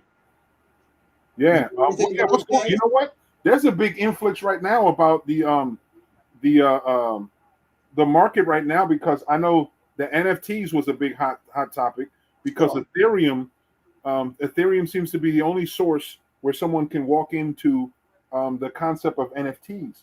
And I just saw how Ethereum leaped in the value based off of what the rapper singer Tory Lanez did with the selling his records for $1 and having everybody else being able to sell it again. He just broke that whole concept. So Bitcoin is crashing, right? Was that what I saw, right? what happened? The Chinese government has banned entirely Bitcoin.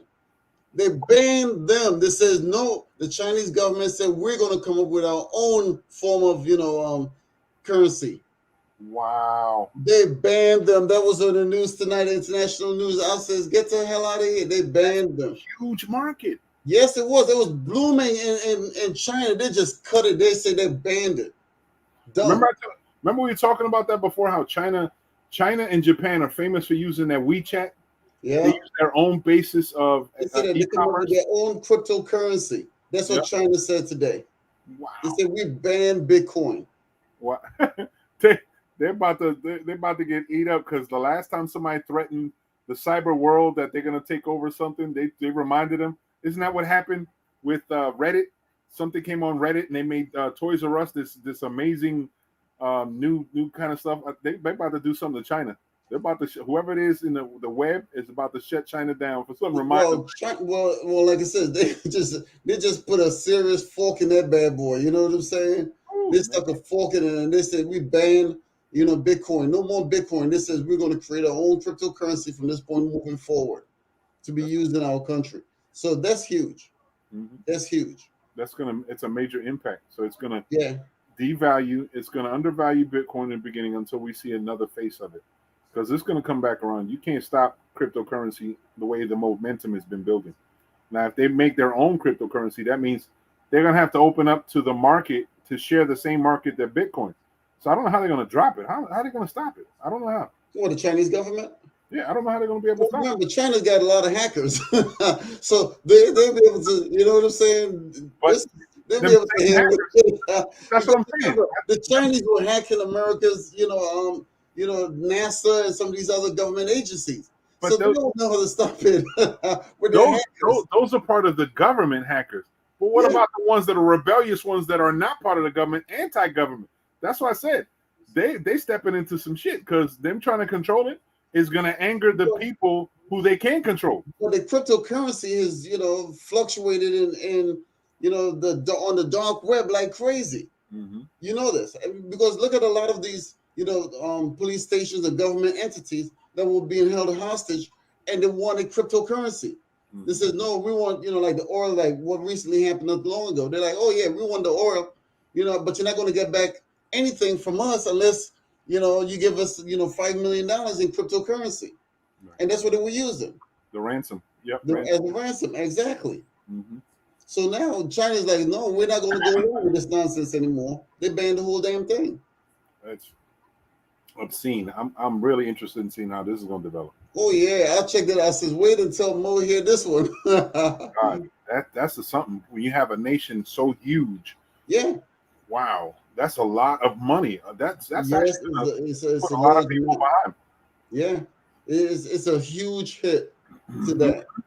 Yeah, it's going to set a lot of Chinese people in issues, because a lot of the recent wealth that was created in China, because there was some billionaires, is based on Bitcoin. Yeah. Created in Bitcoin. So now either you're going to push them out of China, or they're going to have to sell it on the open market somewhere else, because, like I told you, and if China does it, I won't be surprised if Russia follows, and then India follows, and some of these other countries. It's going to be like a domino effect. Because remember, people can use Bitcoin as ransom.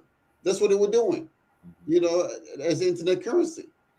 But now in America, like down in Miami and some of those places, they are accepting Bitcoin. So if you get a parking ticket or whatever, you can pay in Bitcoin in the United States here. Mm-hmm. So some of these township and municipalities are starting to use Bitcoin, not only the currency, the current currency. Government to pay your property tax and stuff like that. Exactly. You get paid with, and what you got? Ghosts inside of there? Something just happened. It had a blink of electricity. My laptop will carry us for a second. Let me see if I can find out what the hell's going on. The blink. Yeah, the light went out there.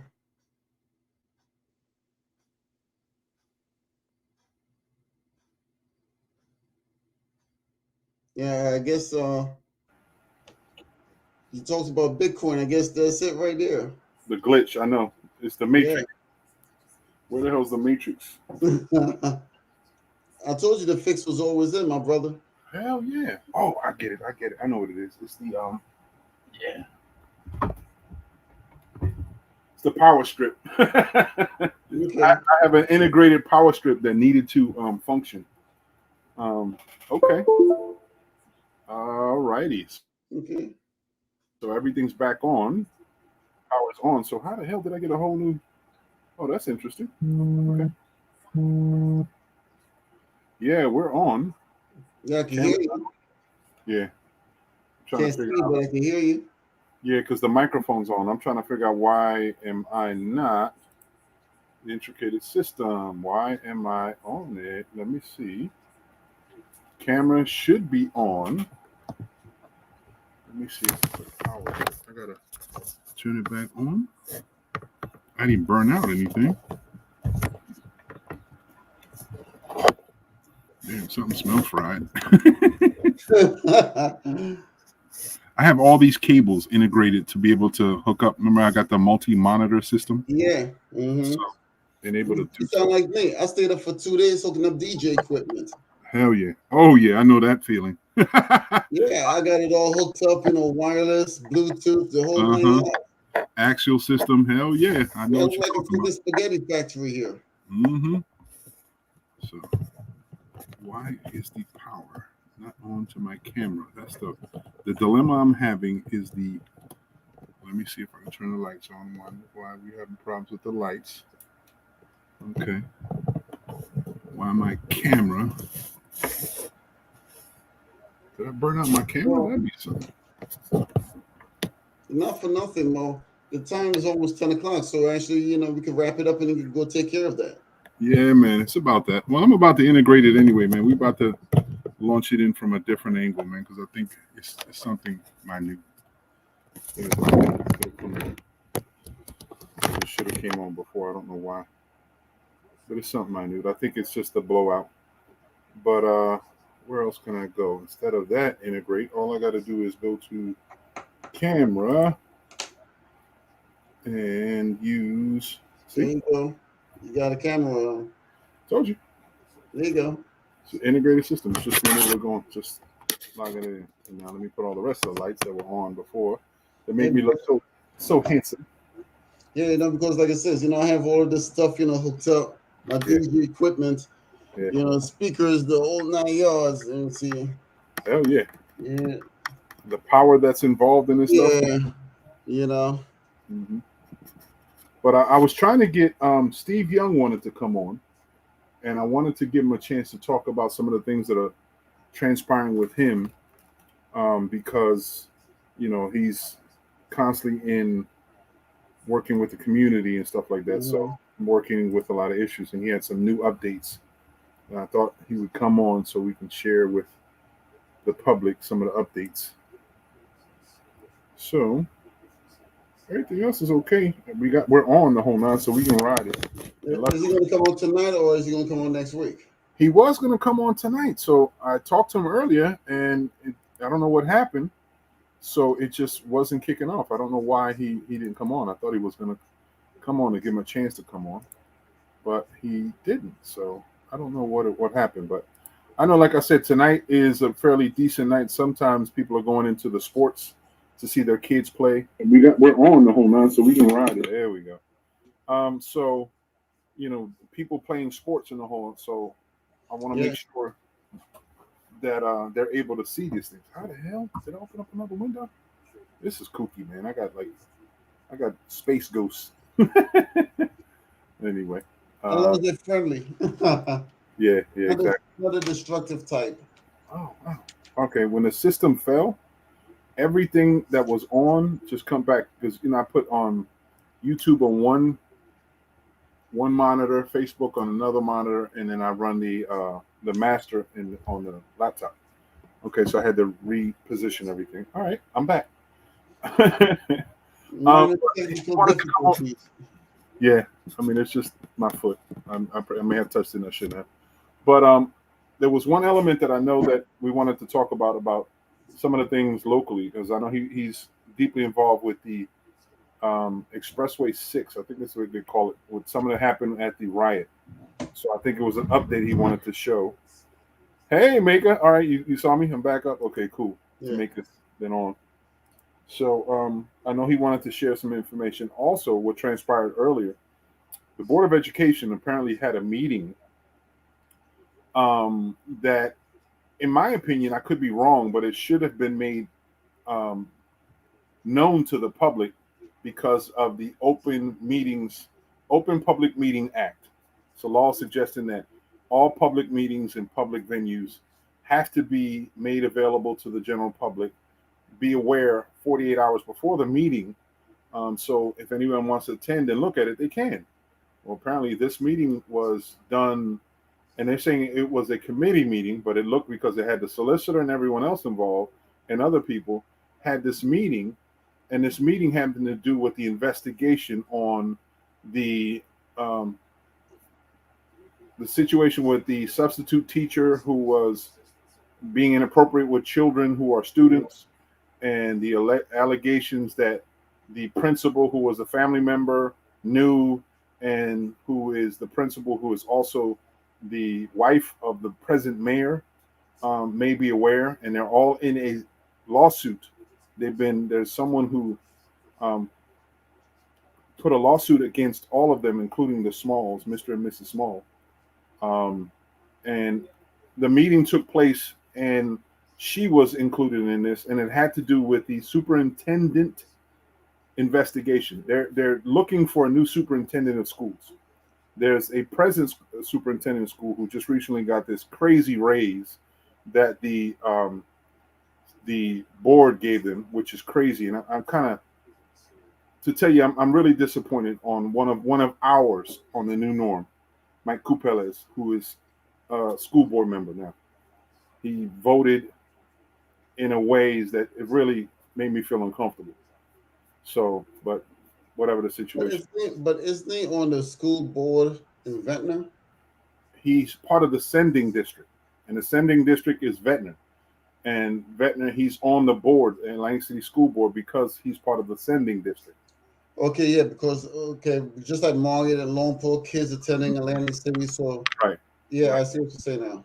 right. So apparently, what happened was the meeting having to reignite this search for a superintendent, and one of the people they interviewed, apparently, or what I was told, or what the article on AC Breaking News suggests, that Laquetta Small was one of the people who were interviewed for this position.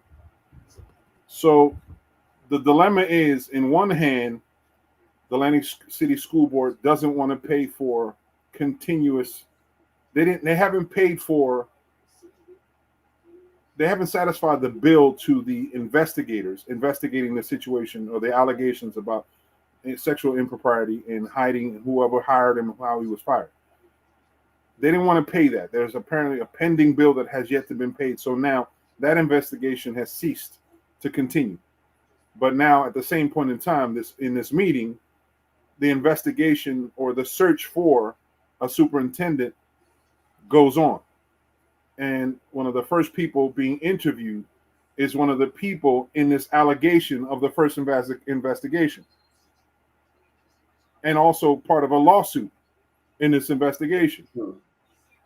And then because there's so much, there's suspected conflicts in this whole situation, like the board president has family members who work for the school district. He should be conflicted out. There's an allegation that the solicitor is in partnership with the sister of the superintendent's wife. Wow. And the superintendent's Tangle web, man. sister-in-law, who is also working for the district. It's a tangle web. Exactly. So there's a big conflict of interest all the way around, but they still executed a search that shouldn't have transpired. So that's the dilemma. And I think there was more discussion in AC Breaking News just recently gave this information. That's something that people should pay attention to. And I said the same shit. They try to hide things in the background, a lot of stuff going on. Nothing should be transpired until we finally get to an answer, finally get to the bottom of it so we can feel comfortable. All these games being played, the semantics of it, the way it looks, the optics of it looks like improprieties. Looks like there's something wrong and it's being hidden. Looks like Right. the children's safety and the children are at a low priority compared to people trying to make sure they keep in a high level job and keep control of the school board. And I still say the same thing. Same movers and shakers. You have one person who, supported by the state, some of the people in state that want to maintain the power are throwing low-level jobs to these people down here so they can decide for people they want to support. So it's the same vortex of control. It's the same concept.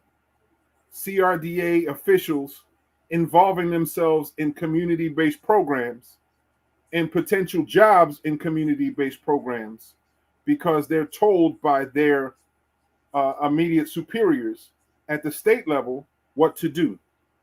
The hammer. It's a big web of foulness. It's so foul. It's demonstrative of what people dislike about politics. That's all it is, man. It's really sad. And it's justice for the wrong people. There's no justice had whatsoever. None. It's crazy. And there's so many conflicts being involved. It's a damn shame. So many conflicts. I'm not even mentioning some of the most harshest things that are conflicting. Histories of people doing wrong things and shit being, pushed under the rug, man. It's really a damn shame. But people get what they deserve, I guess. If you vote for it, that's what you get. You get what you deserve. Yeah, exactly. So, and just the other day, matter of fact, yesterday, when the candidate forum was supposed to take place, that I assumed was going to be yesterday, was actually a candidate forum for Board of Education. So there's a few people running for the opportunities to fill these positions of Board of Education. 2 people that I know I'm supporting. 2 people that I support because I know them. One is Torres Mayfield, and the other one is Mike Scott. 2 individuals who want to support the community. Torres, I know him, so I trust where he wants to do for the community and wants to do for the children primarily. And Mike Scott, I've known him for a long time too, and his spirit always says to me, he wants to do always right. He always quiet individual who doesn't bother too many people, but want to stand on the right side. So those are the 2 main people. And let's hear his point of view. I like to, since you're supporting them, give them the opportunity to actually defend their side. I mean, you saw Torres. You've seen Torres. He's come on once or twice before, and we talked about nostalgia. That's when he come in with talking about nostalgia, old songs and old things. Mm-hmm. But you've seen him. I want to see if I can give them an opportunity as candidates, all people, to come on and share your platform. Even the people who are in the position like myself running for mayor. You're willing to come on, you want to come on, you're welcome to. I'm not going to stop you. I'm not going to curb it. I'm not going to nothing. I want people to see the real, raw, honest truth of the type of person that you are. Yeah. Inquiring minds want to know. That's all there is to it. Yep. If you're running for a public position, the public wants to know, where do you stand? Hell yeah. On a lot of different issues, because it's going to be important once they get to that voting booth. Yep. And early voting has already transpired. There's people who have gotten their ballots. Yeah. Folks, I'm going to say this again. If you have received your ballot because you requested that ballot to come to you, safeguard that ballot. Do not give it to anyone to deliver it on your behalf. Do not take the advice of anyone that is asking you for that ballot who to vote for. There's no ballot delivery service. Right. Unless you have a direct connection to them, family members, and you trust them, I would implore you not to do it, because you potentially could have your vote stolen from you. That vote could be stockpiled and stolen and thrown away, and it never gets accounted for. That is wrong all the way around. And if you allow someone to take your ballot and then submit it on your behalf with their choosing, then your vote was stolen. And we know of people who have gone out there and done this and still doing this to this day. Do not give them anything other than your ass to kiss and tell them to leave. Your vote is your vote. It is your right. Something that people have fought and died for. Don't let it to be stolen. Don't let it to be stolen. And if a situation comes about, you see people come up and do that, tell people that it's happened. Oh, Briscoe, my man Briscoe. I see you, Briscoe. We talked about it a little earlier. That's still a question whether it's going to happen or not. We don't know what's going to happen.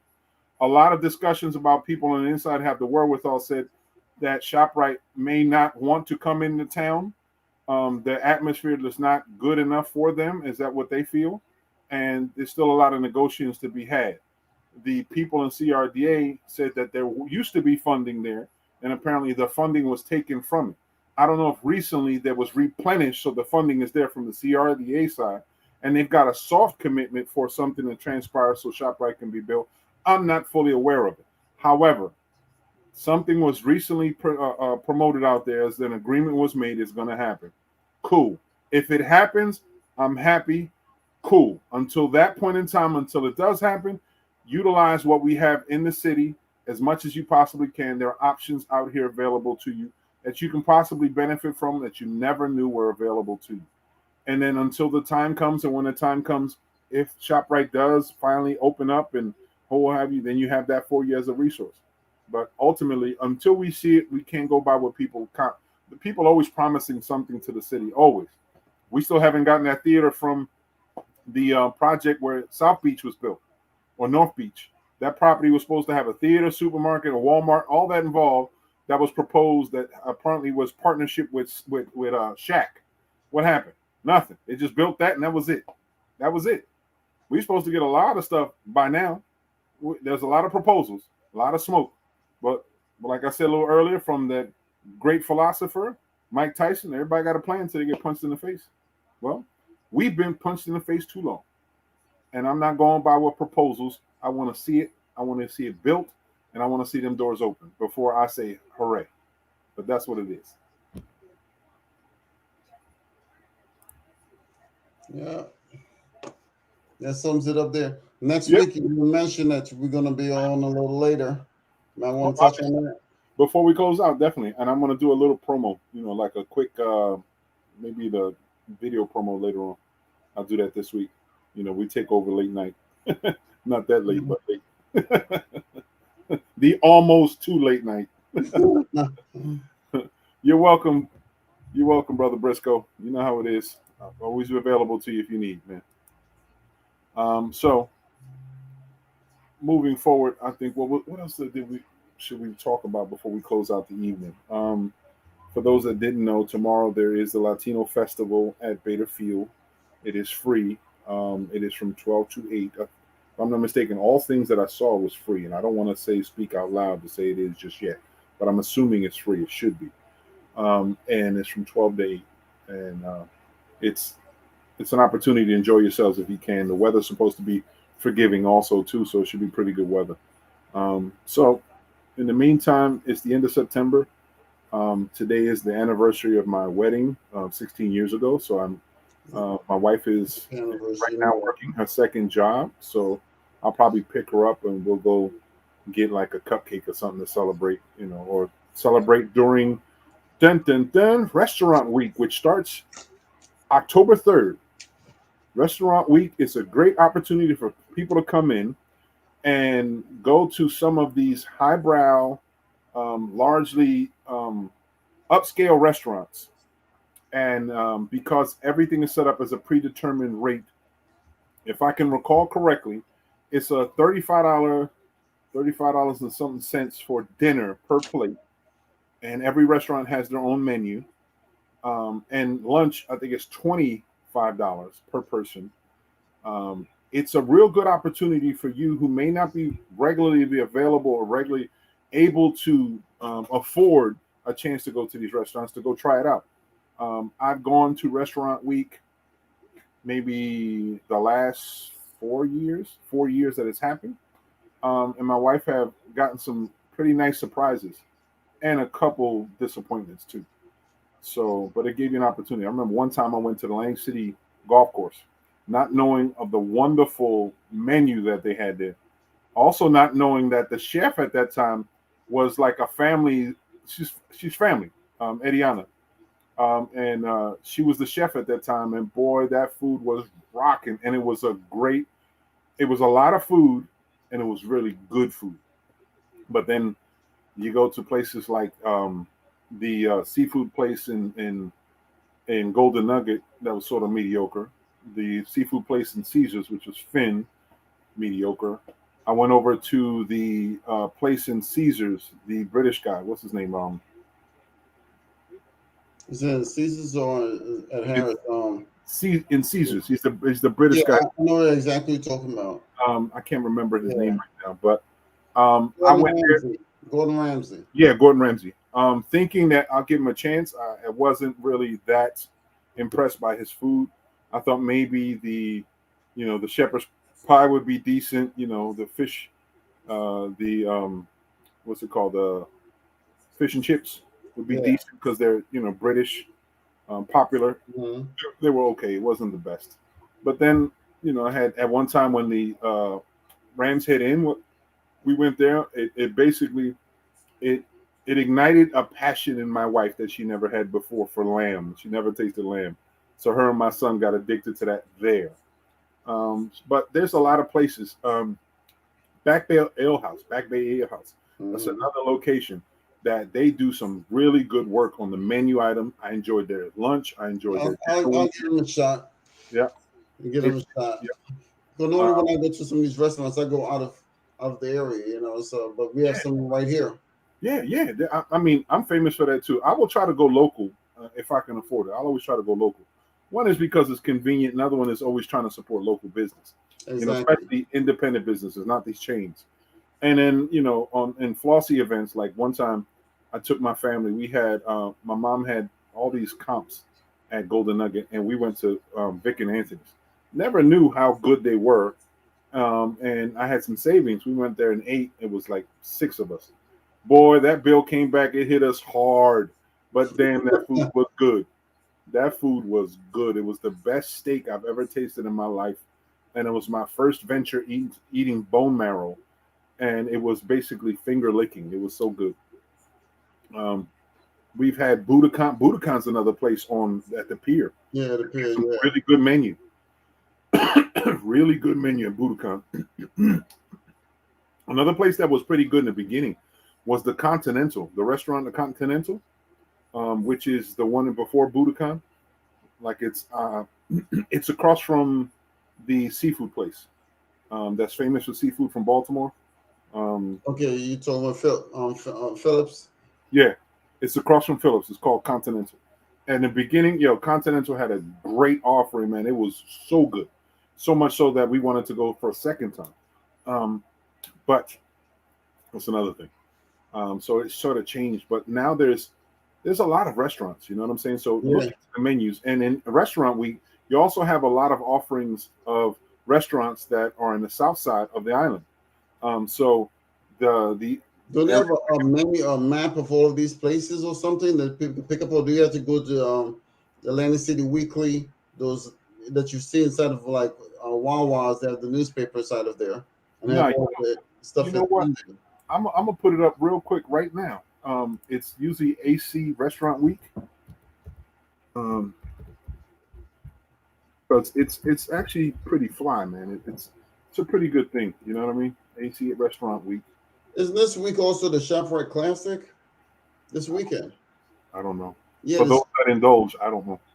Yeah, I think it's ShopRite Classic is from for the next 2 days or so.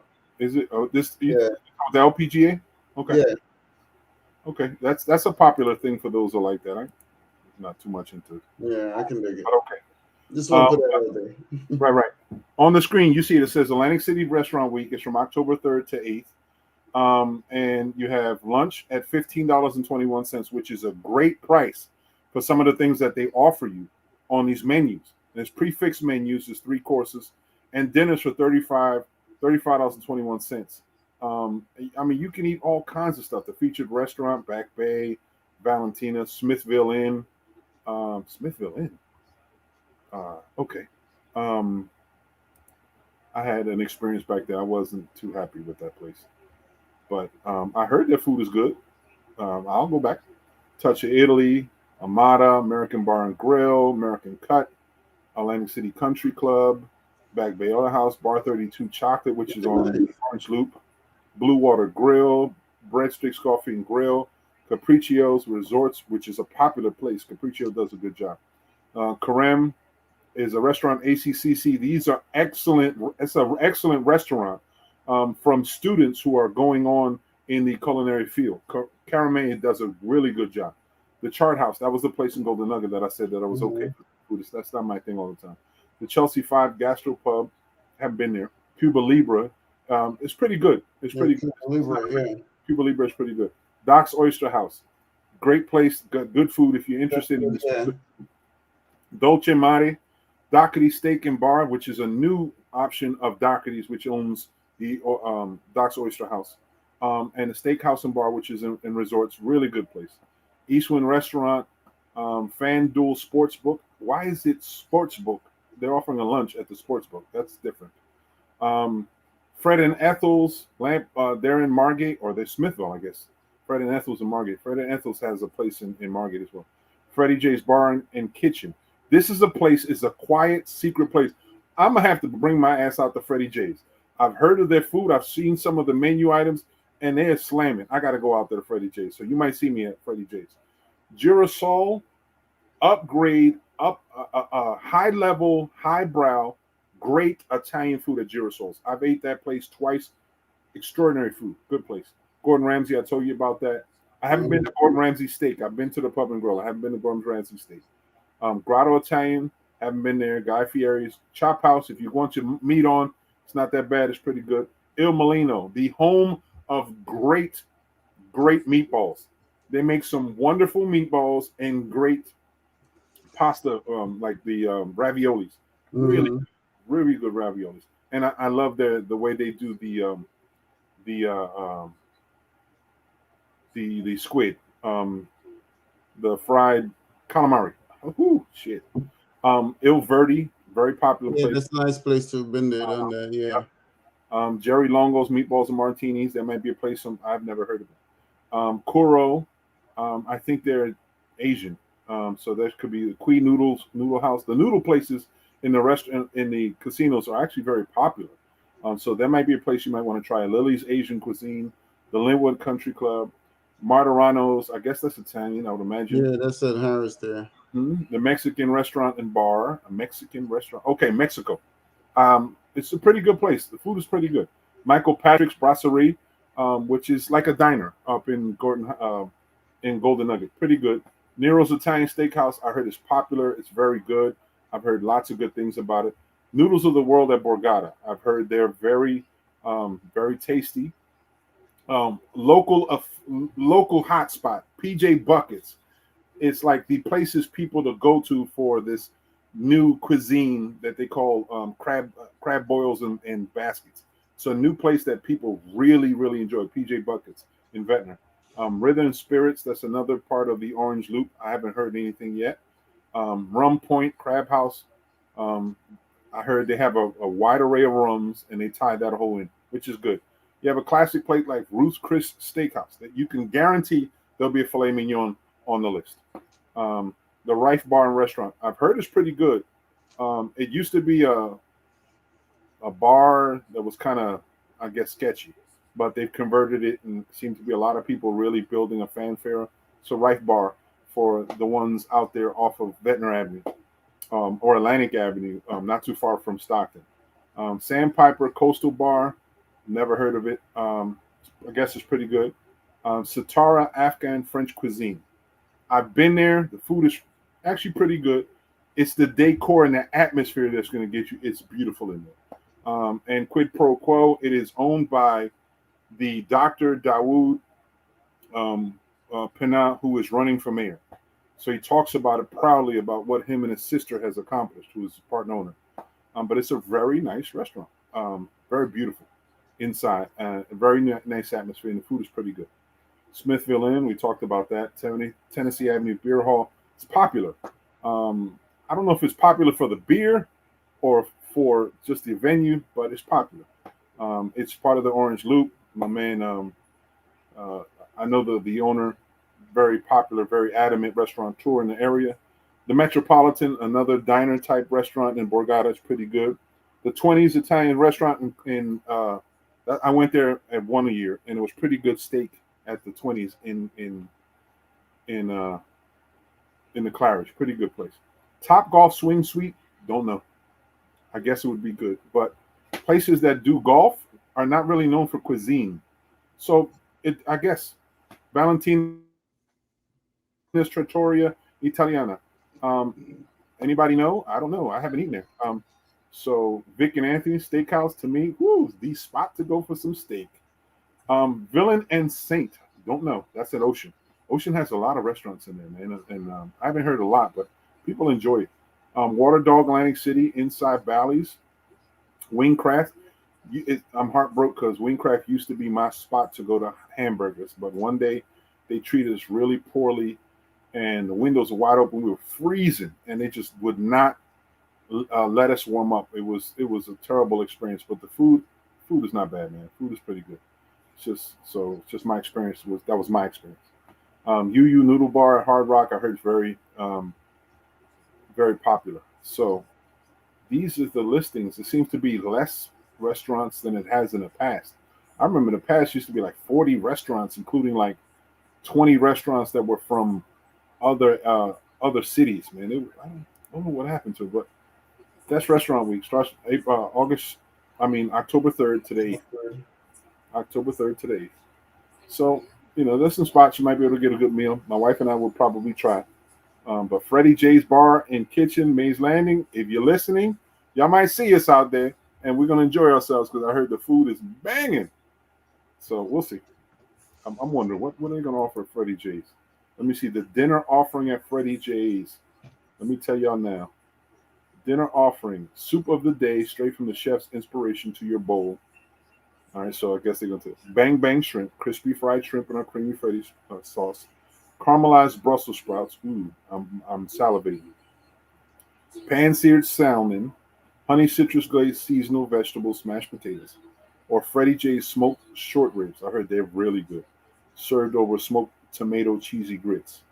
Bourbon barbecue glazed smoked meatloaf, served with cornbread and a choice of two sides, including black beans, fries, potato salad, collard greens, mac and cheese.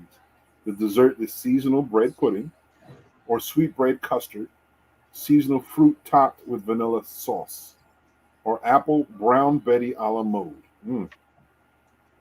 I am salivating. Their lunch menu is crispy chicken sandwich, buttermilk fried chicken thigh with pepper, pepper jack, black bean burger, Freddie J's burgers. I'm about to get my grub on.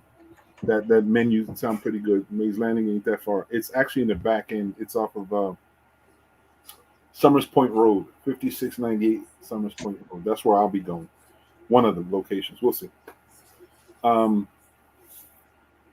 wonder, is there anyone that you wanted to consider to look at? What's your cuisine? Like I said, I'm not going to do it on the air. I'm going to actually, I already have it on my cell phone, so okay, it's no private decision. Okay, got you personal private. Yeah, What's your favorite cuisine? You have a favorite type that you enjoy? Well, like I said, I've eaten all over the place. So after a while, food is food to me. I'm all over the place. I like, the lamb at Capitol Grill. I've been in New York where a freaking hamburger will cost like $40. Yeah. For a damn hamburger, Yeah. It's like crazy. So after a while, from in Vegas, with me, I like, I don't know. It's just, as long as it's able to sustain me, I'm all right. It's just one of those things. Yeah, I'm not too picky. I'm You not too know, picky. The yo, you know, when I hit Vegas, the times flying from the East Coast to the West, first thing when I hit Vegas, like, where's the Panda Express? You know what I'm saying? okay. My boy used to say, yo, man, every time you in this Chinese food, California, he's like, yo, same thing. Yeah, seafood. Okay, Jamaica's like I'm into the seafood. Seafood. I don't know. You know what? Oh, you know what? You know what opened up over at the mall? The crab du jour opened up. I'm like, oh, the local areas are going to be tapped out with crab du jour. Crab du jour is a space where we took my mother-in-law one day, and it actually surprised me how good it was. It had boils and everything, and the food was pretty tasty and had fried food. So I was like, we might be going to crab du jour. Matter of fact, we might be going tomorrow for our See, anniversary. both you and I, you the foodie.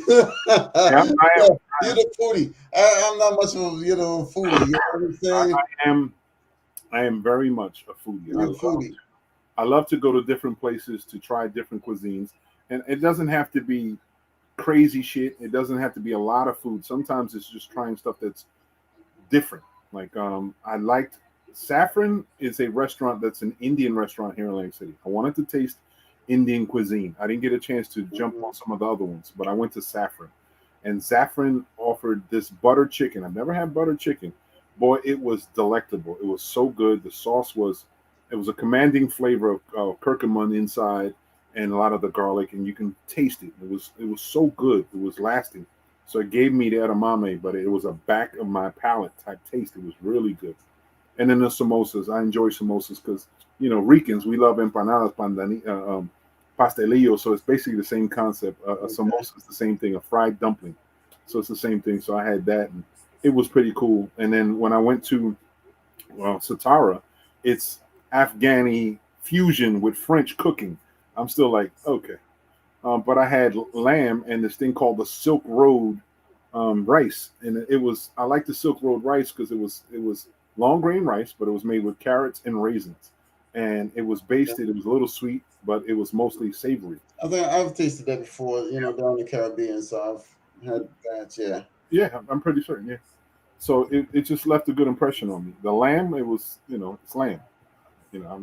Nobody's That's gonna impress why, me with. when I went to the Capitol Grill in Cherry Hill, the lamb was like, it was to die for. I'm like, they really know how to cut up some steak and some, some lamb up there. That's the reason why, out of all the places I've been to, I really enjoy those guys. What's the name of that place? Capitol Grill. Okay, Capitol Grill. Yeah. Okay, Capitol Grill. Yep. Okay, because the Capitol Grill, I remember its origins. It comes from Washington D.C. Yes, it is. Yep, Yeah. popular, very popular place. Matter of fact, I Yeah, remember. I went to one in Philadelphia Yep, and Maryland. There's yep. Washington and Cherry Hill. Known for its shit. Yep, it's known for certain. Yeah. Yep, very good. Okay, Capitol.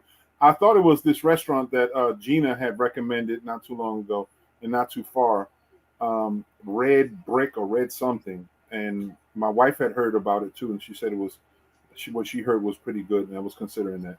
And again, it's one of those 4-star restaurants. It might cost you a little bit more, but you get good quality food. But meats and everything. Like I said, these days I think I'm leaning more to vegetables. You know what I mean? So creative dishes like that, and a little piece of meat I'll be fine with. Certain seafoods, if it's more creative on the seafood, I'm with it. Like I'm waiting to find a good location that makes a good a redwood smoked octopus. Um, certain foods, certain fish, you can find it. Burundi, if they make a good Burundi. I'm tired of seeing salmon. Salmon doesn't do nothing for me. Yeah.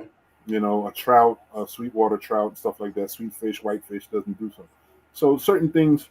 Yeah, the salmon. This one guy was telling me one of the best salmon is the wild caught salmon, because when you Yes, go to some of these places, yes. they have the farm and then they have the wild caught. He says, Wow. Adrian, the wild caught is, this guy came in from Alaska. Yep. So actually, as a matter of fact, he sent a whole lot of Dungeness crab straight from Alaska and had it shipped to Surfside City down here in Jersey. Okay. And then him and his boys got together and they had a big Friday, the whole 9 yards fishing, salmon, the whole 9 yards. Yeah, I had Crab. the last time I've had salmon that I really liked was I got a slab of Imperial King wild caught salmon.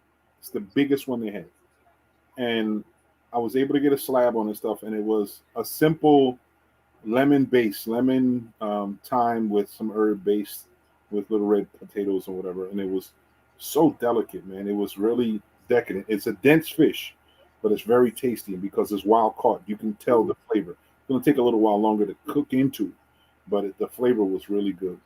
So I guess that's the only one. I've never been really into crabs and stuff like that. Um, every once in a while I might eat of this and that and everything, but that's not my Yeah, thing. I'm not much of a big crab other than crab cake. That's about it. Yeah, I let my wife and my son if he likes it. My mother loves it. My mother-in-law loves it. Then go But, down to Phillips in Maryland, just like you yeah. spoke about. Oh, I got a spot in Maryland. I got a spot in Maryland that I'll do all them. They're outside of Baltimore. It's actually near the bridge, near the Chesapeake. On the outside of the Chesapeake was that Route 3 in Baltimore. Outside of Baltimore, I think it's called that. I think it's called Admiral something, and it's a local secret spot. I think I know what you're talking about. I think That I was, may know what you're talking about yep, there. it's like right off the cusp of the bridge. When you come down there, it's right there at the bottom, and it's like the place where to go to. When you're talking about blue crab, it is the place where you go Yeah, to. yeah, I All, think I may know what because my cousin lives in Maryland, in Mhm. Baltimore. So I Yep. think one year, for my birthday, she took me over there. And it Okay. was a crab place where where blue crabs and just like you said, it's like an Yep. outdoor place where you could actually eat the whole 9 yards. Yep. Like I'd love to take my wife, my mom, and my mother-in-law because they both. My mother-in-law, my mom really loves blue crab. She can tear up bushels. That's how good she is. My mother-in-law likes it, but she doesn't go as intricate like my mom does. And my wife just got recently turned on to soft shell crabs. So if I was to bring them down, that's what I'd probably do so they can enjoy it. Me and my son would probably go eat shrimp and shit, or a slice of maybe some cod or bluefish or something like that, or so maybe some red snapper or something like that. What maybe you know what red snapper's not a Maryland thing, but maybe a river trout, something like that. But yeah, those places are the bomb when it comes to It seafood. is. You gotta be able. When it comes to food, if you have a chance, it can either make or break a travel. You know what I mean? Um, I would love to go to New York City, to go to the Village, and there was a restaurant they called BBQs. It was famous for their portions and the type of food, barbecue. And you would order the wing platter, and you would have four huge, like pterodactyl sized wings, fried wings, barbecued rib ends, the tips, rib tips, and sweet potato fries. And you would have a souffle, and then you would have greens or whatever this is. It was Southern barbecue. It was wonderful. And every time I would go to New York, I would have to go there. Gotta go there. Gotta go there. Go to Maryland, same situation, seafood, whatever. My own favorite. I like going to the water side and go to ESPN. The restaurant right there is pretty Yeah. good. It's not that bad. I haven't found a mom and pop shop. I haven't been exposed to one. Although the Lafayette Market in Baltimore off of Vales Point, that shit it got a lot of Yeah. good food in there. Yeah, that's a good place. Yeah, a lot of good food in there. But yeah, I'm a foodie, man. I like to enjoy food, man. Yeah, you're a foodie. I'm not much of a foodie guy. Food is food to me. You know what I'm saying? After get to a Yeah, certain point, it's like whether it's good or bad, that's the only thing that you tell. yeah, yeah. Oh, this was really good. I won't be paying these guys a visit anytime soon. Mhm. Just move on. I think it's through my years and my love for cooking. I love to cook, so I love to cook for my family and cook for those I love. So cooking has always been something I enjoy.